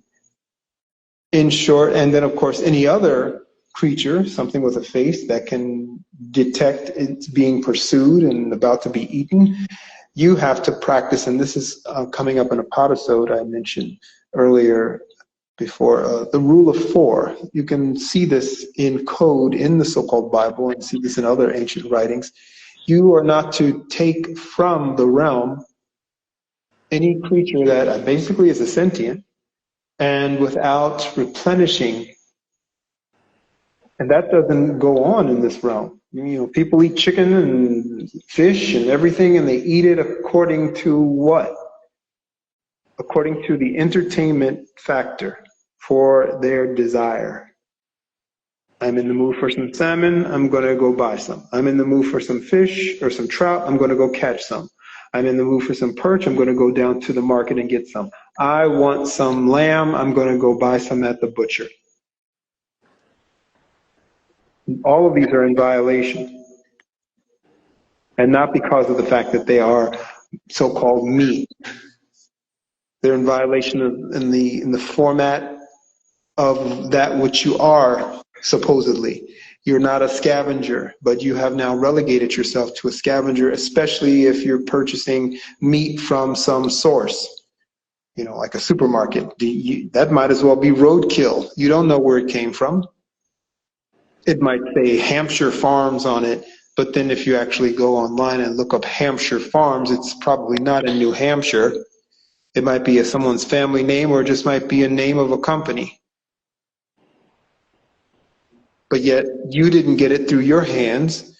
You didn't even get it through the hands of a friend or the hands of someone in your neighborhood or down the road who goes out and hunts, or maybe they have a farm and they have poultry on their farm and they slaughtered the poultry and you bought it. You didn't even get it that route. You just got it in a pack, probably, not probably, but more than likely, loaded with dyes and chemicals and hormones in order to keep it looking pink or reddish, and wrapped in plastic and styrofoam, violating, again, good and evil, because you got to throw that away. And now you're contributing to all the things that you see the connection here. So you are now in the realm of scavenger, not just because it's meat, but then guess what? So are the people who buy fruit and vegetables at a supermarket. You don't know how old those things are. You don't know the vitality of it. You know the vitality of something that you take from the tree with your hand in the appropriate sense, in the appropriate way, and during a particular season. You know from whence it came, or in the same scenarios as I presented with so-called meat, it didn't come from the farm down the block, or a farmer's market for that matter, or a garden. And many of these things can be grown in a garden during season, regardless of where you are, unless you're at a super high altitude. And even then you can grow certain things if that's where you're from. If that's not where you're from, get out of the mountains. Go where you are from and grow where you are from. And I guarantee you that you will be in true balanced health. Go to where you are from. Everyone is on lands, not everyone. Aboriginals are where they are when they're supposed to be, but most are not where they're from. And you wonder why. There's industries for all of the factors that come with encroachment and invasions. If you've been like heavily mixed, where do you just travel? Do Well, you like feel like it's Well, remember I said before when you asked about mixed, there's no such thing as mixed. What you get is something new, that which didn't exist before. So you have to go and find your own place, but don't encroach. And then there's places like that. You got to find it. Look around the realm. Again, you're in a realm that's going to be what it is because you and most are allowing it. The so-called elite, the so-called wealthy, the so-called controlling factions, your corporations, your militaries, your governments, they get away with what you allow them to get away with. There are eons, and I say eons out of place. When I say eons, I'm referring to mileage and kilometers. There are eons of land masses that are unavailable in your current state because you're allowing it. But they're there and they're pristine. And because, well, there's no internet there, there's no infrastructure there, but are you willing to set it up in the sense of not bringing the toxic stuff and the poisons to it, but are you willing to bring to that land the necessary attributes that will help sustain you on it without violating it? Are you willing to do that? Most are not. So therefore, you're not ready yet. So you stay where you are. Wouldn't you? It'll be either through you or through your offspring, but again, another violation. You shouldn't be looking to your offspring to do what you are supposed to do. And that's what a lot of people do. They look to their children to be their saviors. Your child is not your savior. You should have made ready the world for them before you made them, before you ushered them in.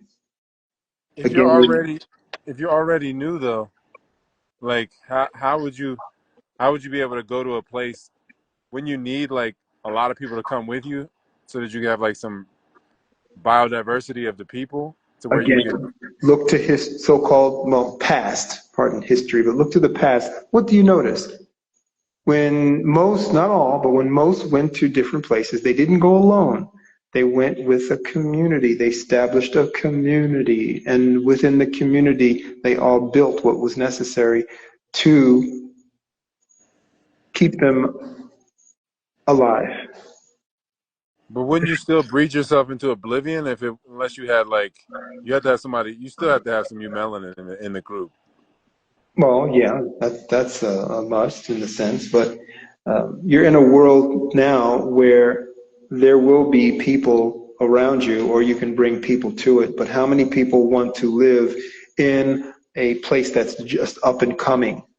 Very few at that. Most will put their noses up in the air, kind of like an ark. I'm not getting on any boat for what? Are you kidding me? With animals? You out of your mind? So why would I want to come to your farm? I don't care what you got on it. Now, do you got internet? Do you got cable? Is there a restaurant nearby? Can I get cell phone service? No, I'm not interested.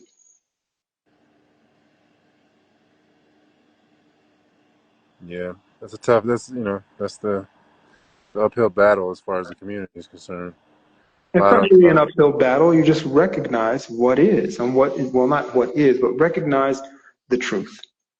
There's not going to be a critical mass. When you buy into, as I said, in the connection, the rudimentary aspects of good and evil, foregoing what it tells you that you have the capacity to think in accordance to a so-called God brain. And you're to utilize that. You don't, if you get something, then you do the right thing with it. You do the wise thing with it, the right left thing with it. You do the wise thing with what you're given.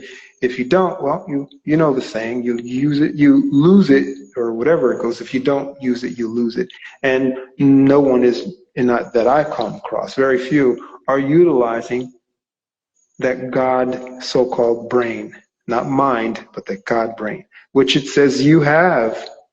I didn't make that saying up. It says it right there. And yes, it's in English, but it also says the same in Hebrew. Man has now the being, the authority, in a sense, to be as one of us.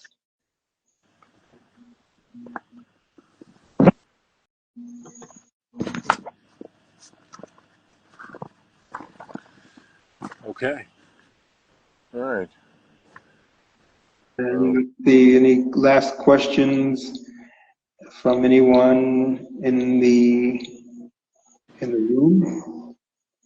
If not, then uh, we my can. last my last question was, how can you tell the difference between a dream and a memory?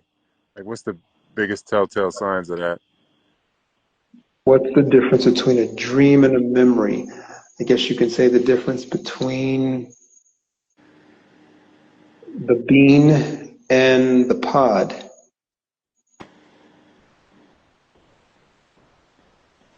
Like the matrix pods? Well, no, I wasn't referring to that, but I was referring to an actual a bean pod. You know, you see Oh, being. I thought you said being. My bad. I no, didn't. no bean, a legume. I should have said legume. A bean seed in a pod, and you notice that which is the memory, which is the dream. If the bean is the memory and the pod is the dream, what's the difference between the two? One encapsulates the other, but one is within the other and influences the other, or becomes the thing that which is most important to that which encapsulates it. Or if you twist it around or invert it, if the pod is the memory and the bean or the seed is the dream, then the dream would have to come from all of the input, all of the sources that manifest it, that make a seed, that make a bean. The pod doesn't make it, the pod just becomes part of it. It is a sign that it exists. It is the marker for it.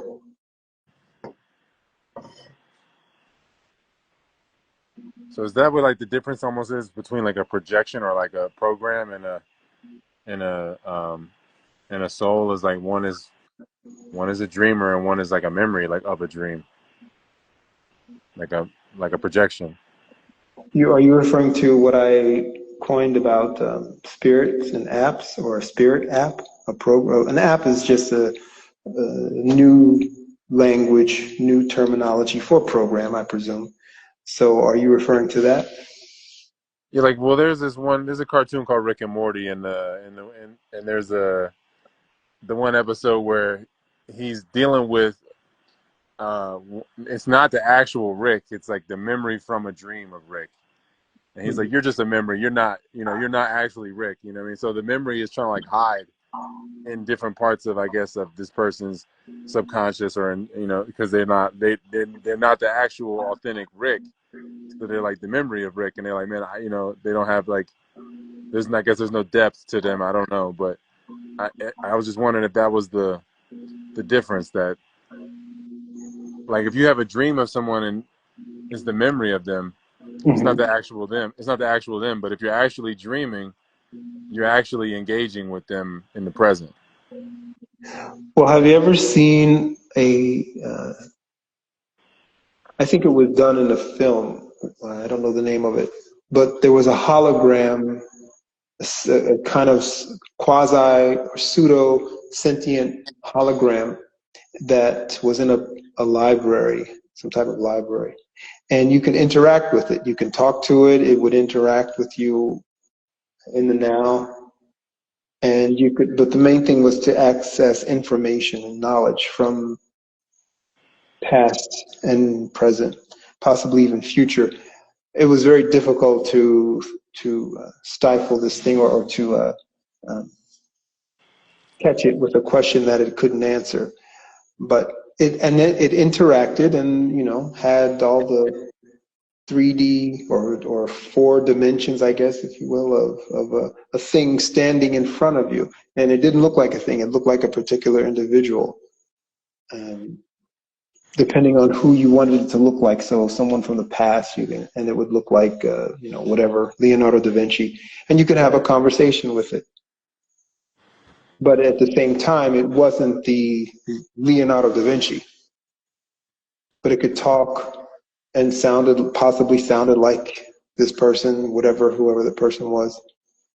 I've seen many installations of this concept, which is more than likely a reality, in several different films, or I've heard of it in passing. People mentioning it. Someone mentioned it to me in a comic book movie, Superman movie, where he had access to what is it, Crystal Palace or something, and in that Crystal Palace he had access to holograms of his family or his parents, and he could interact with them, and they can talk to him in the now, and he can ask questions about past and present and potential as if they were actually there.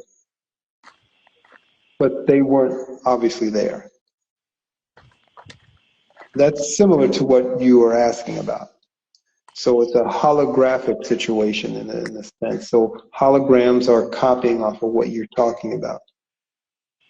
The memory is an aspect of the actual sentient, and it can interact with and has access to, as long as those databases are accessible, or whatever, wherever the data is stored, in water or whatever, wherever that they are, in crystals, it has access to that. Now just imagine if in the so-called potential, the access to all knowledge is found, then you can manifest a hologram, and as long as it has access to all that knowledge, it can put on a good front. You will never know that it's not the individual or the sentient.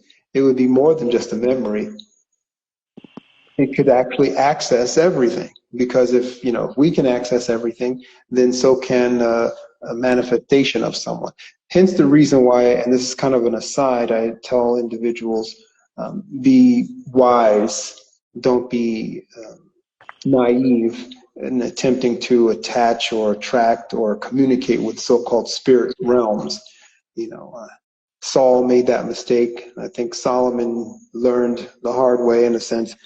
Don't access anything that you cannot see, first and foremost, and that which you have no clue is coming from, because it can be a hologram, in the sense of look like someone or something, or sound like someone or something, whether in your dreams or in so-called reality, for the purpose of parasiting off of you.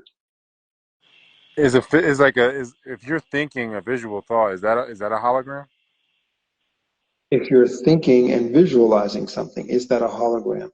Well, according to definition, I would think that the hologram would have to be projected, and so therefore would have to be available to your other senses. If you're seeing something in a dream, you're looking in the so-called inward sense, and therefore not using the conduits or the sensors that pick up things in the so-called real world. So therefore, by definition, it probably is not a hologram. Okay. All right. Yeah. Thank you, Pharaoh. Mm-hmm. I don't see any questions. I think maybe we intimidated people today, or maybe they were just listening, and that's great. So absorb much, absorb well, and until the next time. Oh, by the way, um, I'll send you the link to this if you want the link to this. And if they don't, well, I don't think they'll take this away, because I got knocked offline. I don't know why, but the first attempt at recording, and I've been not necessarily self-censoring, but I've been watchful and careful of certain wording. So there shouldn't be any issue with what was said. There was no hate speech, so-called hate speech, and anything that you or I, or there were no callers, so no one said anything. So there should be no reason why they would delete this. So in the meantime, I'm going to get the links immediately as soon as this ends. And if you can send me the links to the last one, I want to post that also. Okay. Yeah, for sure. Okay. Sure. So this, All right. yeah, there is no hate speech in this. So just making it No. known for any of the things that might be listening, there's no hate speech in this. And if they say otherwise, this time I will definitely contest it. Yeah, I mean it's ridiculous what they even consider hate speech, but yeah, for sure. I feel like we didn't even go into any of that type of stuff. No, not at all. It's not even worth it to do so. Not that we're, masking or hiding or avoiding. At this point, just like with the topic or the theme, if the the the listener, the learner, hasn't recognized that they are, as I mentioned before, you have to come to this conclusion that there are beings around you and maybe not around you who are not the same as you. And I'm not talking in the terms of culture or so-called race. I'm talking the fact that you know exactly what I mean. And you can judge something by their works.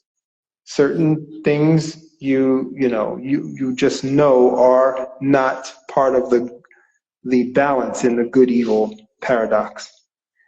You can spot evil,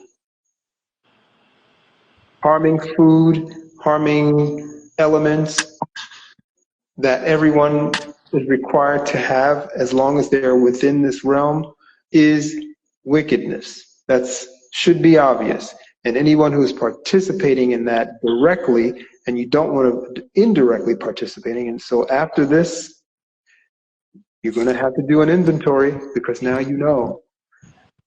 And this is going to mean a lot of different things, and it can be harmful in the sense of like transitioning out of a certain style of eating. This might be your very last cell phone when you recognize that the cell phones that we are all using, the batteries that are in them, the materials that they are made of, they are not reabsorbed cleanly when tossed away. If this thing that you have can be repurposed and used again for another 5, 10 years, great. But you should also be planning your path to help build community and be part of a community. So perhaps you won't have to use these things anymore. And the same thing with your computers. These things are made of materials and they're designed to violate. So there's going to have to come a time when we stop buying them and use what we have. And then, of course, not rely on them. These things will not be around forever. I've mentioned this before, as so far as my presence online. It's not going to be around forever, nor should it be. Don't get comfortable with this. You're going to have to, soon, you're going to have to come to wherever I am. Or if you have done what you are supposed to do right now and are absorbing and learning and knowing, I can visit you in your dreams. And with that said, we'll conclude. All right, Farrell. Yeah, enjoy the rest of your evening, and I'll be talking to you, man. Thank you for everybody that listened.